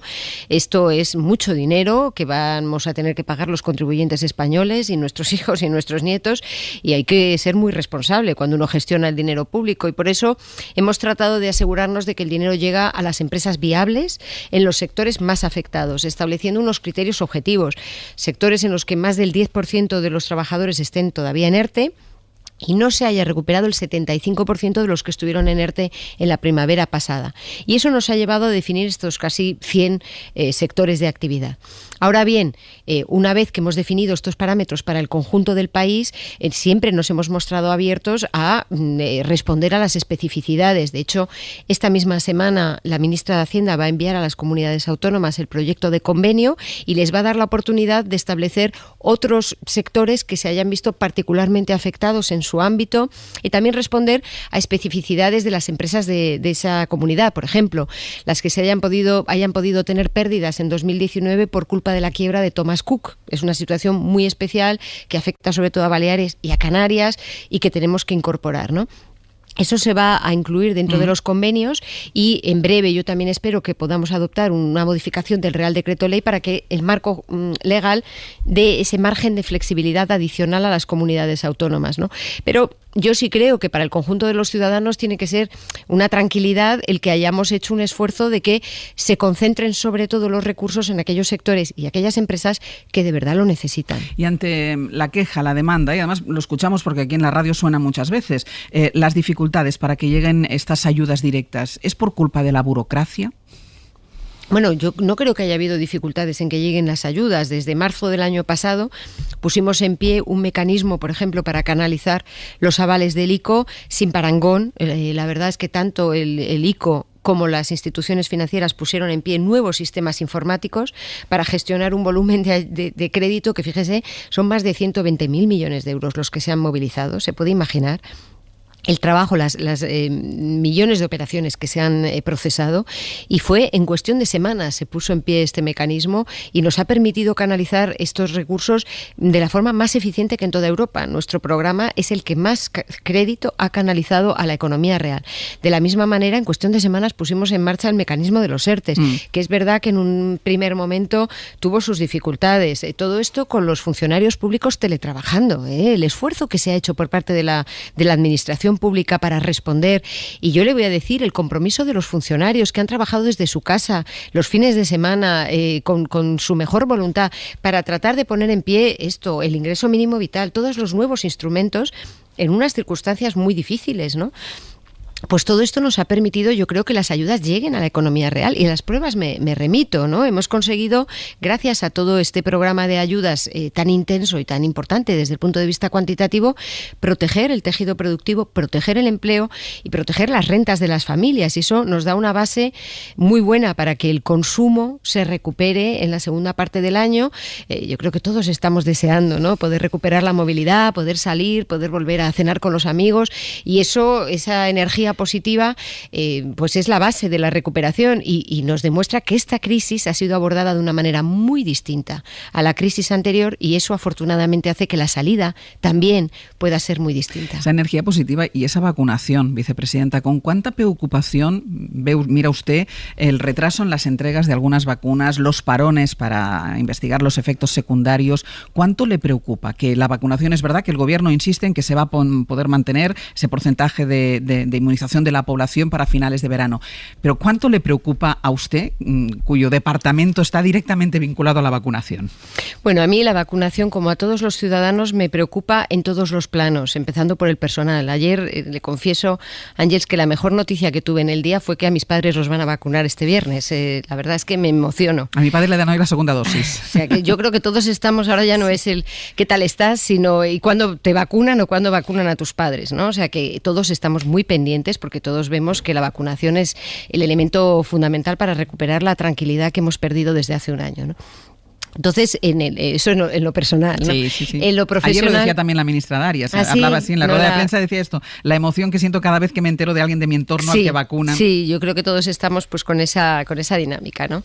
En el plano profesional, por supuesto, para mí la prioridad de política económica en este momento es vacunar.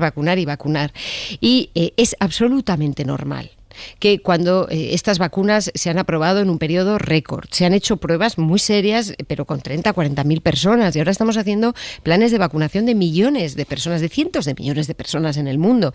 Es absolutamente normal que se puedan producir situaciones que hay que parar, analizar. Me parece que eso nos da, de hecho, mucha tranquilidad.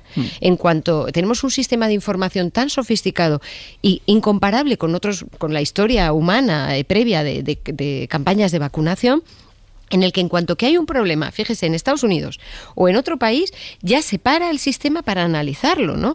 Y tenemos la Autoridad Médica Europea de Medicinas que va a analizar cómo funcionan las vacunas. Y de hecho, cuando ha habido problema con una vacuna, fíjese que ayer la buena noticia es que Pfizer va a adelantar el suministro de sus vacunas para que podamos cumplir nuestros objetivos. Yo creo que el logro que se ha producido, me decía el otro día un científico, es como si hubiéramos llegado a Júpiter. Es que no somos conscientes de lo que supone que ya en diciembre empezásemos la campaña de vacunación y que el ritmo de producción se esté acelerando de tal manera que tengamos un calendario de que en 6 meses vamos a tener una parte muy importante en vacunada. Su departamento económico sigue trabajando con la previsión de que ese 70%... Absolutamente. Y que eso marca evidentemente el camino hacia la recuperación. Absolutamente, pero es que además creo que el gobierno español, y así debe ser, está actuando con una enorme prudencia a la hora de establecer el calendario de vacunación, pues previendo precisamente que pueda haber este tipo de sobresaltos o de cambios en los planes. Haremos todo lo posible por acelerar este calendario, evidentemente. Vicepresidenta, ¿hay un ambiente distinto ahora en el Consejo de Ministros después de la salida de Pablo Iglesias? Bueno, yo ayer también tuve emoción la verdad que le estoy haciendo muchas confesiones personales, Ángel, estoy un poco blanda, me parece. No nos escucha nadie, nadie, vicepresidenta. Así entre nosotras. Le confieso que también me emocioné, cuando empezó el discurso del presidente del gobierno, en primer lugar, marcando que era el 14 de abril, que evidentemente es una fecha muy señalada para una buena parte de la población española. Y luego, en segundo lugar, durante el debate y desde el principio, cuando fuimos conscientes de que estábamos 4 vicepresidentas allí sentadas, ¿no? Esa foto me parece que es muy potente. El presidente del gobierno se lo tuvo que decir al líder de Vox. Le dijo, no, es que mire, en este país hay una presidenta del Congreso, una presidenta del Senado y 4 vicepresidentas. Y me parece que este símbolo es muy poderoso, ¿no? Sobre que tenemos un país del que uno puede sentirse orgulloso, ¿no? Es un país progresista, es un país feminista, en el que da gusto vivir. Vicepresidenta, muchísimas gracias por habernos acompañado. Muchísima suerte. Buenos días.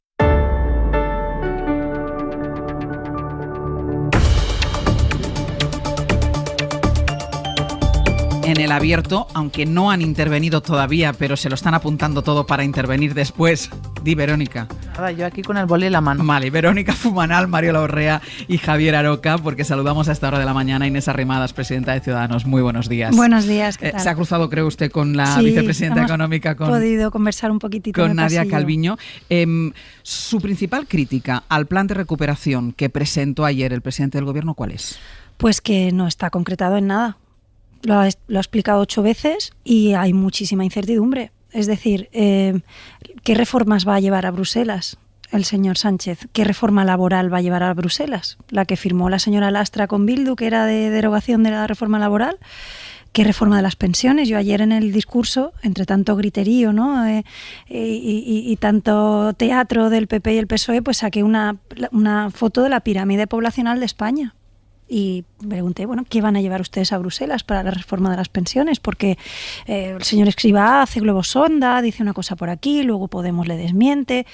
¿Qué van a llevar de reforma educativa? Que para mí es uno de los principales temas de este país. ¿Cuál? La ley CELA, esa es la reforma educativa de futuro, que baja el nivel educativo, que elimina elección de los padres, que se hizo claramente para conceder cosas a los nacionalistas. Es decir, a mí me preocupa el futuro de España y nuestra formación política. Nadie podrá decir que no ha estado desde el primer momento de la crisis, no solo al pie del cañón, sino pasando propuestas, y eso la vicepresidenta económica Calviño lo sabe, porque hemos intercambiado muchos documentos, muchas propuestas económicas, pero como muchos españoles, pues escuchamos al presidente y cuando acaba decimos, vale, pero ¿qué vas a hacer? La reforma a la justicia. ¿Qué reforma a la justicia si lo único que están haciendo es mayor control del Consejo General del Poder Judicial? Yo vengo de una familia en la que hay muchos abogados, procuradores, y hay que modernizar la justicia, hay que meter recursos, hay que de verdad dar un salto cualitativo. Entonces, la crítica es que la propaganda está muy bien para llenar titulares, pero a mí lo que me preocupa, que lo he repetido mucho estos días, es las próximas décadas. Mi hijo nació el año pasado, 2020. Mi hijo en el 2100, Ángels, tendrá 80 años. Querrá cobrar su pensión, querrá sus servicios sociales. ¿Quién está pensando en eso? ¿Quién está pensando en el 2100? Si estamos pensando en el tuit que ha puesto, yo vi en muchas entrevistas, ha puesto un tuit uno que estaba en política hace 2 años. ¿Pero quién se va a acordar de eso? Vamos a sentarnos y sobre todo tenemos que ser muy sinceros a los españoles y hay que hacer reformas, pero esas reformas tienen que estar consensuadas y si las hacemos podemos pegar un salto cualitativo como país y ser punteros porque este país lo tiene todo de verdad para ser una gran potencia mundial. ¿Y usted piensa que se puede consensuar algo con el Partido Popular que vimos ayer en el Congreso de los Diputados? Mire, yo ya sabe que yo me separo y cualquiera que haya seguido las sesiones del Congreso sabe que yo siempre tengo un tono obviamente crítico porque a este gobierno hay que criticarle muchas cosas, pero siempre constructivo, siempre intentando centrarme en lo importante, pero yo es que lo que veo es que en 40 años el PP y el PSOE no han acordado ni unos presupuestos generales del Estado. Yo de verdad tuve que comprobar varias veces este dato cuando hicimos el debate de los presupuestos, porque en 40 años ni una sola vez el PP ha apoyado unos presupuestos o se ha sentado de verdad a negociar unos presupuestos con el Partido Socialista y el Partido Socialista nunca jamás ha apoyado unos presupuestos del Partido Popular. Es que tenemos un problema de país. Por eso cuando hay una fuerza política en el centro, en medio, diciendo, oiga, señores, es que aquí estamos de paso, no solo en la vida, no el tema filosófico, sino en la política, es que algunos sí que estamos de paso. Yo creo que esa es la clave, Ángels, que hay gente que es que no ha hecho otra cosa en la vida que estar en política, entonces no ve que realmente lo que tenemos que estar es un servicio público, unos años, hacerlo mejor para nuestro país y no ser patriotas de partido, sino patriotas de país, y eso es lo que nos hace falta, ¿no? ¿Cuánto le quita el sueño? Si es que se lo quita, que a lo mejor solo se lo quita a su hijo, pero ¿cuánto le quita el sueño? Bien. Ahora ya mejor. Pues entonces, si ya ahora duerme muy bien. Si el niño Señora Arrimadas no le quita el sueño, ¿cuánto le quita el sueño a las elecciones de Madrid? No es las elecciones, es la situación política. A mí me quita el sueño que un gobierno que funcionaba muy bien, un gobierno que tenía unos datos económicos y de empleo buenos, un gobierno que evidentemente tenía cosas que desplegar y medidas que tomar, pues por un capricho personal o partidista, pues se rompe. A mí me preocupa la situación en general de la política, me preocupa mucho.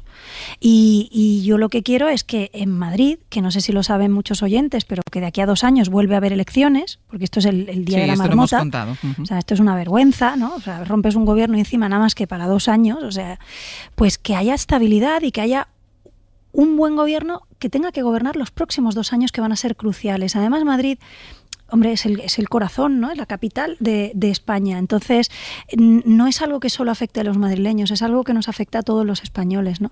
Así que me preocupa en general este patriotismo de partido, esta pelea constante y también, por supuesto, que la polarización y los discursos que yo estoy viendo es que me ponen los pelos de punta porque son de 1930 y yo creo que como mínimo deberíamos tener la mirada en el 2030 y eso es lo que hace Edmundo Val y es el único candidato para mí que se presenta para ser el presidente de todos los madrileños, no el presidente de la mitad de los madrileños contra la otra mitad, reproduciendo discursos que es que huelen a carcoma, que es que huelen a caspa. ¿Y no le preocupa, señora Arrimadas, lo que dicen las encuestas, que la mayoría le sitúan fuera de la Asamblea de Madrid? Bueno, la mayoría no. La mayoría lo que dicen es que vamos a ser decisivos, pero en cualquier caso me preocupa, pero no por... Me preocupa Madrid, es que me preocupa Madrid. Me preocupa que el PP quiera sustituir a Ciudadanos por Vox. Me preocupa que la alternativa a eso sea Pablo Iglesias con Gabilondo subiendo los impuestos y haciendo barbaridades. Por eso la opción de Edmundo Val, que además es un hombre que mucha gente lo conoce, un abogado del Estado que se enfrentó a la Gürtel, que se enfrentó a Pujol, que se enfrentó a los golpistas, que le dijo que no a Sánchez cuando le intentó obligar a mentir en un escrito de acusación, una persona preparadísima, de consenso, que ha trabajado muchísimo también durante esta crisis, que todo el mundo lo ha visto en el Congreso, pues que pueda liderar ese gobierno de la Comunidad de Madrid, porque va a dar estabilidad, va a dar seriedad y va a dar moderación. ¿Tú te imaginas, Ángels, en la Comunidad de Madrid, la Asamblea de Madrid, las peleas que puede haber entre los dos supuestos bandos, que no se corresponde con la realidad de la gente? La gente lo que quiere saber es cuándo van a vacunar a sus padres, cuándo va a poder ir a ver a sus nietos, cuándo va a poder abrir con tranquilidad el negocio, si van a llegar las ayudas europeas o va a ser todo como el plus ultra del gobierno, que ha repartido a dedo 53 millones de euros y que no quieren ni dar la cara porque evidentemente es para estar avergonzados. De todas formas, usted está hablando de estos dos bandos, de esta polarización, dice que le preocupa que el Partido Popular pueda aliarse con Vox, pero usted ya se ha pronunciado sobre a quién apoyaría a Ciudadanos. Es que eso te he escuchado antes de venir. Nosotros hemos dicho una cosa muy clara. Nosotros queremos gobernar la Comunidad de Madrid y el acuerdo de gobierno era muy bueno. Es que fíjese, es que en el acuerdo de gobierno Ciudadanos tenía economía, tenía empleo. Hay mucha gente que dice, me encantan las políticas económicas de Ayuso, sin saber que es que la economía la llevaba Ciudadanos. Qué buenos Ciudadanos datos. No está, señora Arrimadas. Bueno, no está, puede estar. Eso dependerá de los madrileños. No está porque, claro, la señora Ayuso... ¿Pero estará Ciudadanos en un gobierno presidido por el Partido Popular? Yo quiero que quede muy claro que si yo estoy defendiendo a capa y espada que el gobierno funcionaba, creo que la mejor opción para Madrid es que ese gobierno siga funcionando. Y eso no es apoyar a otro partido. Eso es que Ciudadanos gobierne, que lleve economía, que lleve empleo, que lleve innovación, que lleve competitividad, que lleve políticas sociales, que lleve transporte, que lleve lucha contra la corrupción y transparencia, turismo, cultura, deporte. Es que todo eso lo llevaba ¿Con cuántos diputados? ¿Cuántos diputados tenía Ciudadanos? Con un acuerdo de gobierno que funcionaba. Lo que no podemos premiar en esta vida son las jugadas partidistas. Si ese gobierno funcionaba, yo soy muy sincera, a mí me parece que ese gobierno funcionaba. Sí, no puedo ser incoherente, es que yo no puedo decir qué bueno era el gobierno. Pero ese mismo gobierno, señora Arrimadas, o la presidencia de ese mismo gobierno es la que usted está criticando por haber roto el acuerdo y por haber convocado esas elecciones. Pero es que somos dos partidos diferentes, o sea, evidentemente. Se sigue fiando...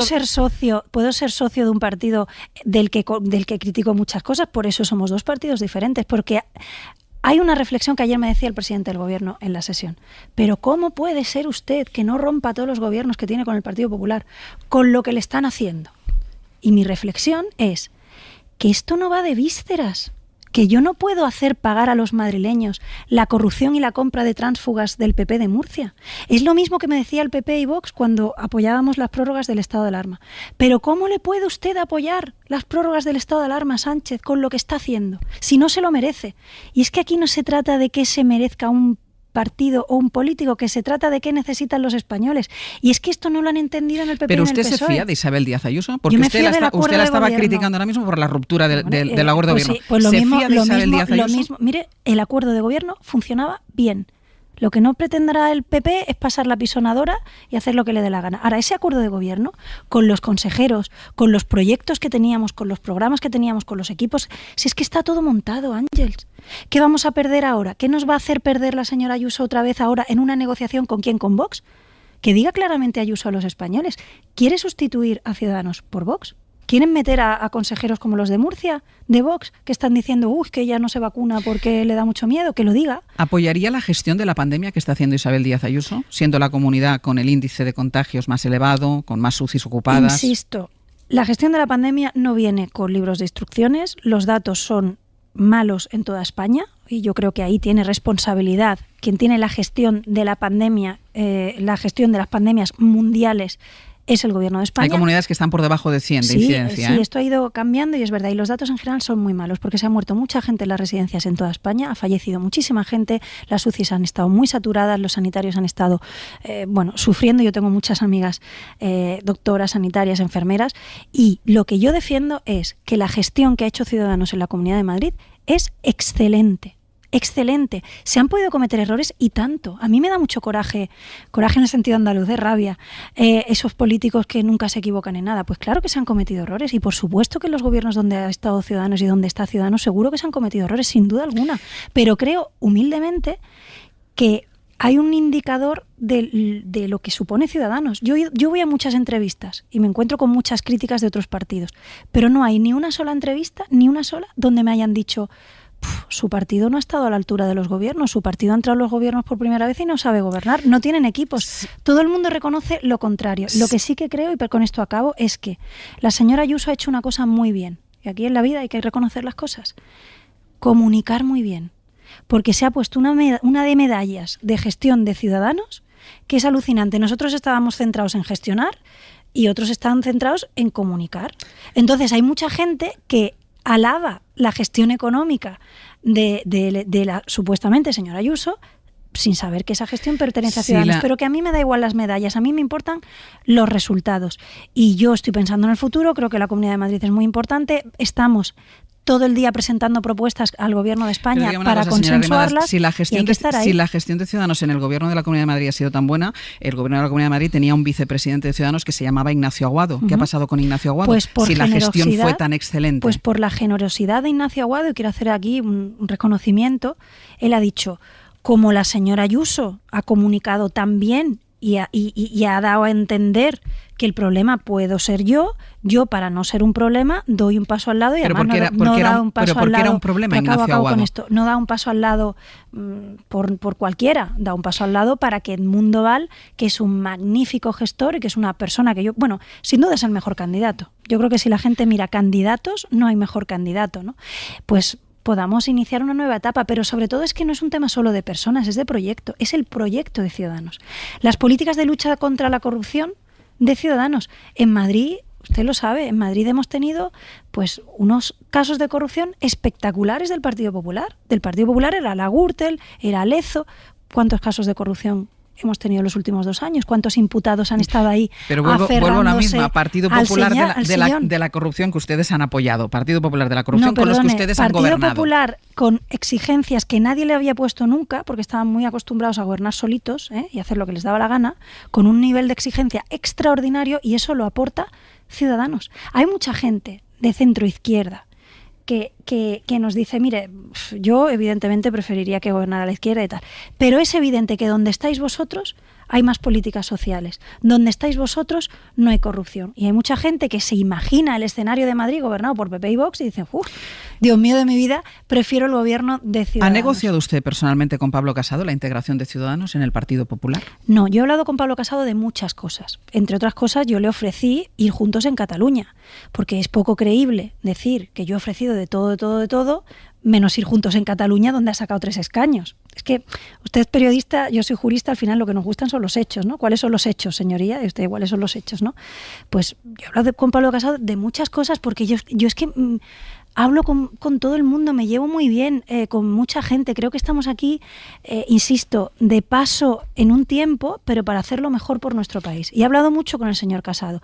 Ahora, el señor Casado creo que me respeta lo suficiente como para saber que yo no me vendo por un cargo. Por tanto, esas informaciones que han salido de que a mí me ofreció no sé qué vicesecretaria general, la portavocía del Partido Popular en el Congreso. Jamás he hablado yo con Pablo Casado de eso, porque además es que yo sé que él me respeta y que él no me va a intentar a mí comprar como un tránsfuga de Murcia. O sea, es que...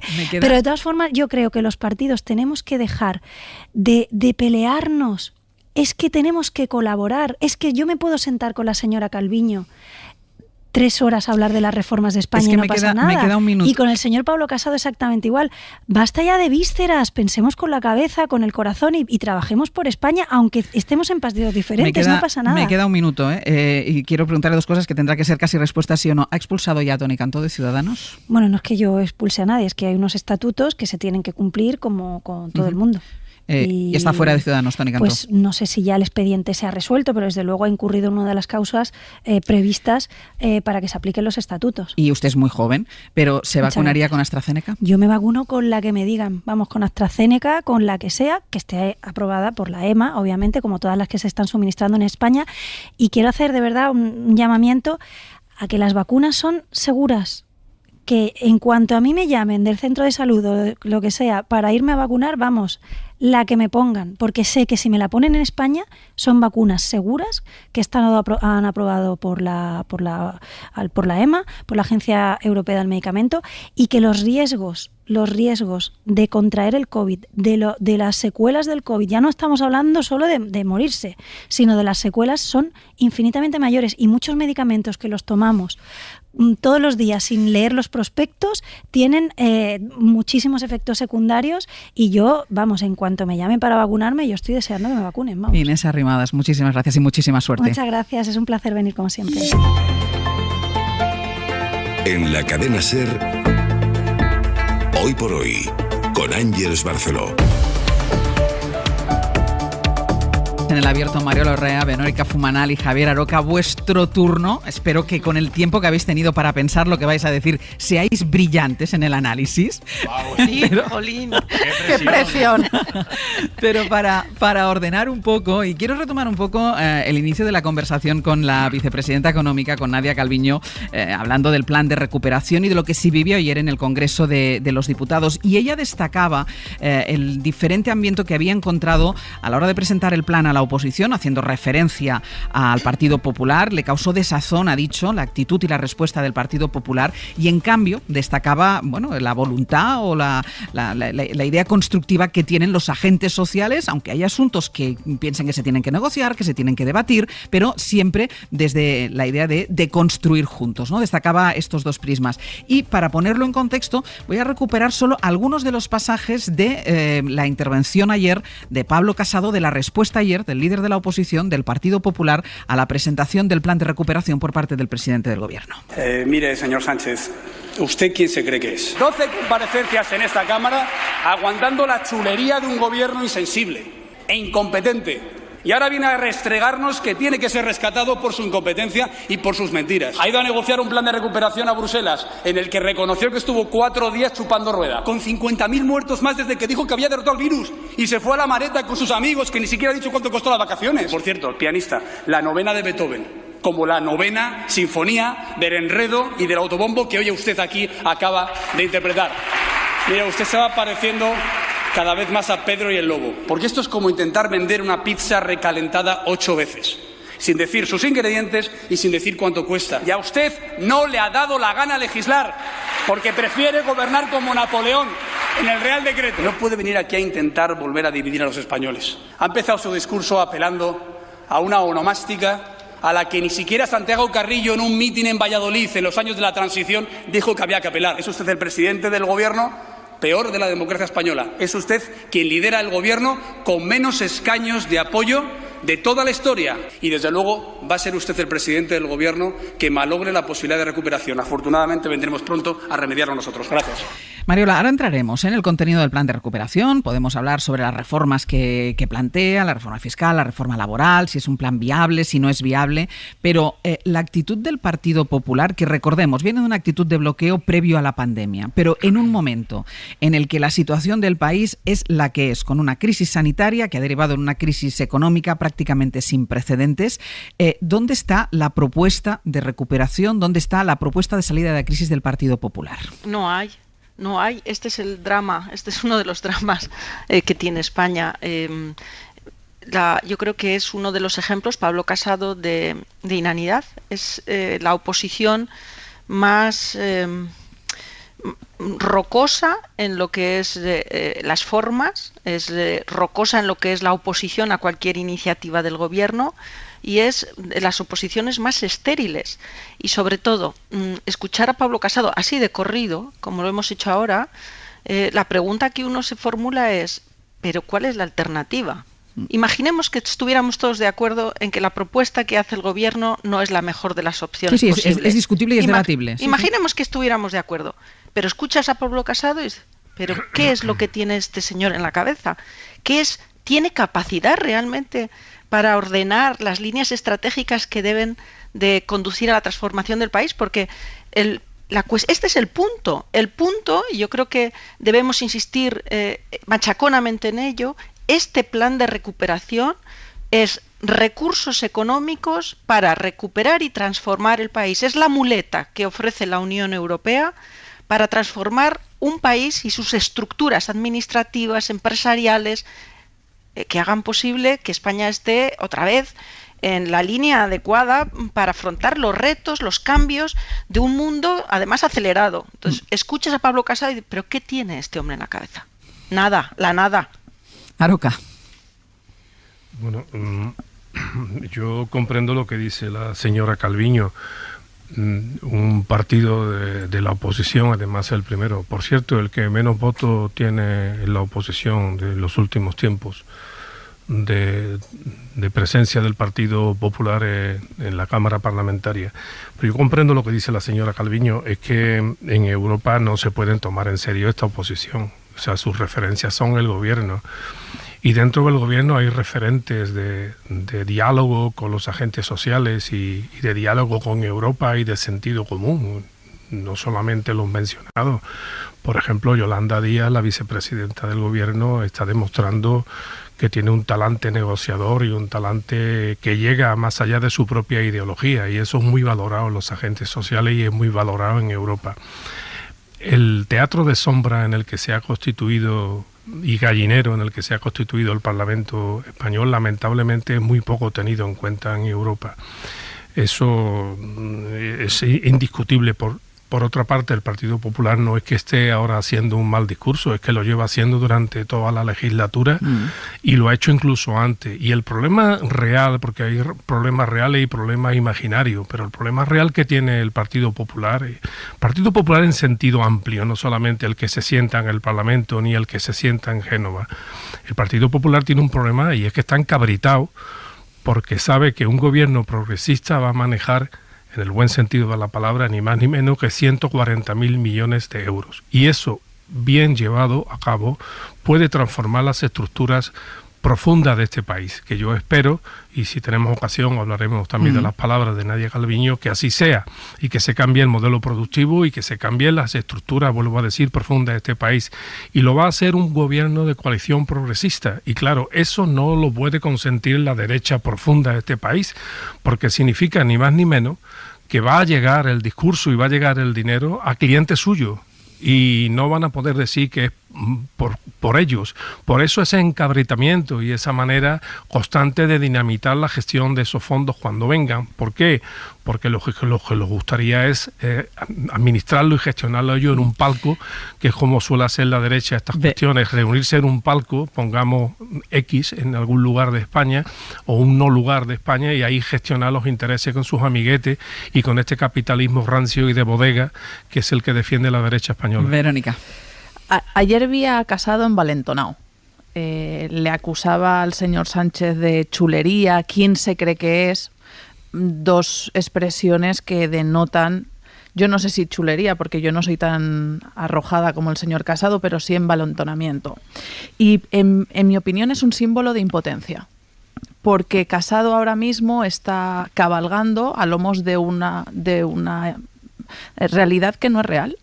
Él considera que si Madrid tiene un buenísimo resultado, eso le refuerza, y no tiene en cuenta que en estos momentos el liderazgo de Pablo Casado se sostiene con muchísima debilidad. En primer lugar, la situación interna. Está habiendo congresos provinciales que están acabando en los tribunales. Eso quiere decir que orgánicamente apañado el partido no lo tiene, y por lo tanto esto siempre es una cuestión de debilidad. Dos, no hay una dirección estratégica por parte de Génova, que todavía tienen la sede allí, por lo tanto vamos a referirnos a ellos como Génova, sino que se ve arrastrado en función de cómo viene la marea. Que Feijóo viene con mayoría absoluta, nos moderamos, hacemos un discurso muy diferenciado de Vox porque consideramos que esa es la alternativa. Que Ayuso vemos que está bien en las encuestas, pues asumimos el liderazgo de Ayuso, asumimos la línea estratégica y abrazamos a Vox para que no se nos diferencie mucho. ¿Cuál, y lo decían Mariola y Aroca, cuál es el proyecto alternativo? ¿Cuál es el shadow cabinet, ¿no? el gabinete en la sombra del Partido Popular? ¿Quién sería su ministro o ministra de Economía? Porque yo estaba aquí con la señora Calviño, a uno le puede gustar o no la vicepresidenta, pero hombre, se la ve sólida de narices y con las ideas muy claras. Si uno mira en las orillas del Partido Popular, no encuentra absolutamente a nadie, pero ni de los ministros de Estado a ninguno, ni de Exteriores, ni de Interior, ni de Economía, ni de Hacienda, absolutamente a nadie, porque no le queda ningún referente. Y los que quedan están pasando por los tribunales para dar cuentas de la corrupción anterior. Así que ahí hay un problema. Voy contigo, María. ¿Cuál es el plan B de Casado? Porque ellos dicen, ¿no? ¿Estado de alarma, sí o no? Y yo entiendo que el liderazgo del gobierno tiene que estar ahí. El liderazgo del gobierno tiene que decir si va a haber estado de alarma o no, porque son quien controla los datos. Pero, hombre, tendrán algo que decir los señores que gobiernan las autonomías y que ahora mismo tienen que están gestionando la pandemia. ¿El señor Moreno Bonilla quiere o no quiere estado de alarma? ¿El señor Feijóo quiere o no quiere estado de alarma? Y, por ende, ¿el señor Casado defiende a sus varones o no los defiende? Entonces, a mí me parece que esto vinculado a que está cambiando estratégicamente de socios, porque Ciudadanos pues se está diluyendo en todos los sitios y Vox parece que está tomando ese papel de socio preferente, ¿están viendo un futuro donde es imposible que gobiernen porque necesitarán sí o sí al PNV y saben que esa suma es imposible de toda necesidad y por lo tanto ven a Sánchez gobernando sin Edie? Mariola. Mire, yo creo que esta reflexión que apuntabas es interesante, porque a mí me da la impresión de que nadie hoy en España ve como creíble al Partido Popular que escuchamos y que oímos todas las semanas en las sesiones de control al gobierno gobernando este país. Vemos a un Partido Popular que está braceando por intentar mantenerse a flote. Vemos a un Pablo Casado que día sí día no, es la lucha por sobrevivir día a día, sin rumbo en lo que es su configuración política, dando tumbos, a veces de moderado, a veces plantando cara a Vox, luego abrazándose a Vox, en operaciones más orgánicas y no siempre exitosas que en operaciones de país. Por lo tanto, cuando miras ese campo de la oposición y ves, les quedan 2, 3, 4 años para recomponerse y a ver si a partir de ahí son capaces de formular una propuesta de país y una propuesta sólida de gobernabilidad, claro, no queda otra que centrarse en el gobierno con las fortalezas y debilidades que se puedan percibir y decir, con esto es con lo que tenemos que hacer el cesto, con estos mimbres son los que hay que hacer el cesto. Y España, yo creo que tiene gobierno de coalición para rato. Y mientras la derecha y mientras el Partido Popular no alcance a fijar un rumbo y un objetivo claro, y eso pasa por una reestructuración interna, y eso pasa por un control orgánico que ahora no se tiene, y hoy pasa por un liderazgo que se desdibuja. Yo creo que ni los suyos creen que Pablo Casado pueda ser un líder. Pero Mariola, con un peligro añadido. ¿Qué pasa si la victoria de Isabel Díaz Ayuso es abrumadora y es Isabel Díaz Ayuso quien se convierte o quien ostenta el liderazgo del Partido Popular? Pues que entrará la batalla interna y el plantearse quién dirige ese partido. Ese partido tiene muchas corrientes. Ese partido, habrá quien no esté dispuesto siquiera a aceptar a Díaz Ayuso como un liderazgo firme, aunque gane la Comunidad Autónoma de Madrid, porque hay otros con otros perfiles políticamente mucho más seguramente preparados y adecuados para pilotar todo un país y que también tienen resultados magníficos en otros ámbitos territoriales de España, que no sé si es el corazón de España, como ha dicho Inés Arrimadas. Madrid es el corazón de España. Claro, la pregunta es ¿y cuál es el cerebro de España? ¿Cuál es la ciudad? Claro. Aroca. Sí, no, yo creo que sí tiene una estrategia el señor Casado. Otra cosa es que sea la estrategia que convenga a España y que sea la estrategia más inteligente para oponerse a un gobierno de coalición progresista. Pero ¿no te parece, Javier, que es cambiante esa estrategia? Sí, no, eso absolutamente, pero no solamente ahora, sino de nativitate. Nunca ha tenido un hilo conductor continuo el señor Casado. Ha dado muchos bandazos, como por cierto, con excepción de la extrema derecha, el resto de participantes en la foto de Colón, si no repasemos la hemeroteca. Pero lo que quería decir que la estrategia del señor Casado además es bifrontal. Por una parte se tiene que enfrentar a la extrema derecha, enfrentar en el sentido de competir con ellos en busca de una misma clientela, y por otra parte combate todos los días que hace presencia en el Parlamento de España la estrategia, aunque sea de manera subliminal, la estrategia de la señora Isabel Díaz Ayuso, con quien está combatiendo el liderazgo. Y efectivamente él está muy preocupado porque pueda prevalecer la señora Díaz Ayuso en Madrid, porque eso significaría seguramente el fin de su propio liderazgo dentro de la derecha. Pero tú decías, Mariola, hay muchas corrientes en el Partido Popular, en efecto, pero la que más se echa de menos es una corriente de derecha moderada, europea, progresista, que pueda convivir con sus homólogos dentro de Europa, porque evidentemente, y vuelvo a insistir en la misma teoría que manifestaba la señora Calviño, en Europa no le pueden prestar ninguna atención ni a la señora Díaz Ayuso y su estrategia, ni a los señores de la extrema derecha, que están repudiados por todos los países de la Europa progresista, sea de izquierda, pero fundamentalmente de derecha. La derecha europea, moderna, progresista, repudia absolutamente a la extrema derecha, como ha ocurrido recientemente, por cierto, en el propio Parlamento Europeo con el señor Orbán. Es decir, lo que ocurre en el Parlamento de España no es tenido en cuenta en Europa. Primero, porque ven que no va a ninguna parte, y segundo, porque es contrario a los intereses europeístas, y por tanto en Europa ni mus. El problema es que en España tenemos un periodismo de pueblo que le sigue haciendo caso a este tipo de gente y lo sigue llevando a los altares y le sigue dando horas y horas y horas de páginas de radio y de televisión. Bueno, algún periodismo de pueblo. Siempre te matizo. Sí, pero es que yo he dicho, he matizado yo que he dicho periodismo de pueblo. Vale. Yo reivindico lo de pueblo, Aroca, te lo tengo que decir, sabes, que ya sabes, yo sé que tú también. Ya sé lo que me quiero referir, pero vamos, me sale el orgullo de pueblo. Me queréis matizar, pero ya sabéis lo que quiero decir con periodismo de pueblo. Pero mira, ahora, si queréis, rectifico lo de pueblo y digo periodismo cateto. Venga, eso... Mariola. No, pero fíjate, a mí me preocupa también otra cosa, porque estamos hablando de la ausencia de alternativa en la oposición, pero a mí me preocupa otros movimientos también que hay y que tratan de hacerse hueco en Europa de una manera, a mi entender, disparatada, ¿no? Mira, este plan de recuperación, que forma parte de un marco financiero plurianual, lo he comentado muchas veces en esta tertulia, ¿no? Necesita ser ratificado por todos los estados. Estamos repartiéndonos unos recursos que todavía necesitan jurídicamente contar con el aval de todos los estados. Hasta ahora, al menos 13 estados, si tengo actualizada la documentación, han ratificado este plan. Pero hay algunos problemas. Por ejemplo, Alemania tiene el procedimiento de ratificación provisionalmente suspendido porque 2.200 ciudadanos han recurrido en amparo al Tribunal Constitucional. 2.200 ciudadanos frente a 500 millones de ciudadanos han suspendido provisionalmente la ratificación de este tratado. Pero hay más.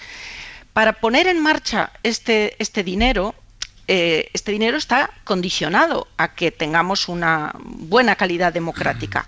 Cuando se adoptó el reglamento en diciembre de condicionalidad democrática, todos estábamos pensando en países como Polonia y Hungría, con los que tenemos una discrepancia muy fuerte en términos y una preocupación muy fuerte en términos de fundamentación democrática. Bueno, pues hoy escucho en algunos medios de comunicación cómo asociaciones de jueces de España, como la Francisco de Vitoria, se han dirigido a la Comisión Europea suscitando dudas sobre la calidad democrática de España.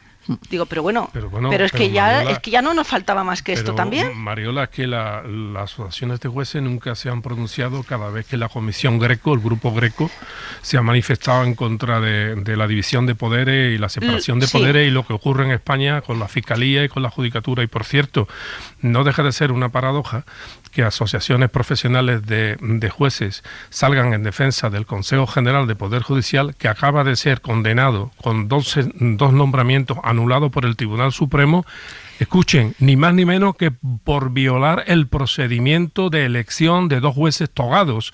Y a este Consejo General del Poder Judicial es al que van a defender algunas asociaciones, no todas, profesionales de jueces en Europa. Es que el esperpento y el espanto que está produciendo en Europa la judicatura española es que no tiene parangón. Y no deja de ser una paradoja también, lo destacaba ayer el editorial del País, que vayan a quejarse a Europa, pero que no llamen a la puerta de la calle Génova, que algo tendrá que ver con la no renovación de los órganos de gobierno de los jueces. Claro, pero es que fijaros... que además en su capacidad está del Consejo General del Poder Judicial dimitir todos para que los partidos políticos se tuvieran que poner de acuerdo. Y en todo caso podrían hacerlo. Como ellos, se dice en mi tierra, jaja, polea. Claro, pero eso se llamaría responsabilidad, eso se llamaría seguir y acatar las leyes, forzar.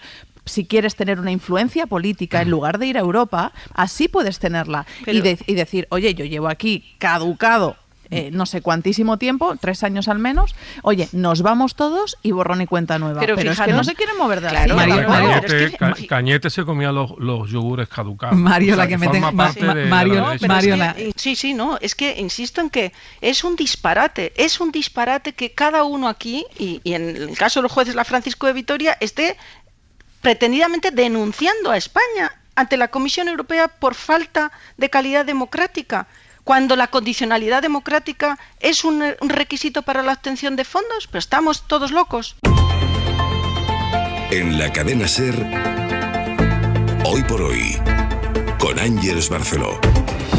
En el abierto, Mario Larrea, Verónica Fumanal y Javier Aroca. Nos quedan muy poquitos minutos, pero también quería preguntaros por lo que nos ha dicho aquí Inés Arrimadas, la presidenta de Ciudadanos. El Partido Popular niega que Casado le ofreciera un cargo para la posible fusión de los dos partidos. No, a mí no me ofreció ser la portavoz del Partido Popular en el Congreso de los Diputados, pero aún así, y a pesar de las críticas que hace a la ruptura del gobierno por parte de Isabel Díaz Ayuso, las críticas que hace de la presidenta madrileña por cómo ha llevado a esta comunidad a las elecciones, ella insiste en que es posible reeditar el pacto de gobierno en Madrid entre el Partido Popular y Ciudadanos. Y claro, ante esto, ayer Pedro Sánchez en el Congreso de los Diputados le decía esto. El PP rompe unilateralmente con ustedes en Madrid, les roba tránsfugas, conspira para su desaparición, además sin ningún tipo de empacho, robándoles cargos en toda España, y usted, la propuesta de su candidato es volver a reeditar ese gobierno de la Comunidad de Madrid. Lo suyo con el PP, señora Arrimadas, es síndrome de Estocolmo. Lo suyo con el PP es síndrome de Estocolmo. Verónica, le dijo ayer Pedro Sánchez a Inés Arrimadas que, a pesar de lo que dicen las encuestas, ella insiste en que van a ser decisivos para la configuración del nuevo gobierno de la Comunidad de Madrid. No le queda otra. Es decir, ella tiene que inspirar confianza a su posible electorado. La fidelización del votante de Ciudadanos es del 7%. En el último CIS general, la valoración de los votantes de Ciudadanos sobre Inés Arrimadas es de un 4,7, es decir, no le aprueban ni los suyos, y por lo tanto tiene lo del 7% es en la Comunidad de Madrid, no lo he mirado a nivel nacional, y por lo tanto tiene un problema gravísimo. Yo creo que cuando ella hablaba de que todos los gobernantes y todos los líderes tienen que asumir responsabilidades y tienen que asumir los errores, yo creo que ella, y en este caso los señores del PSOE, no calcularon bien el Murciagate.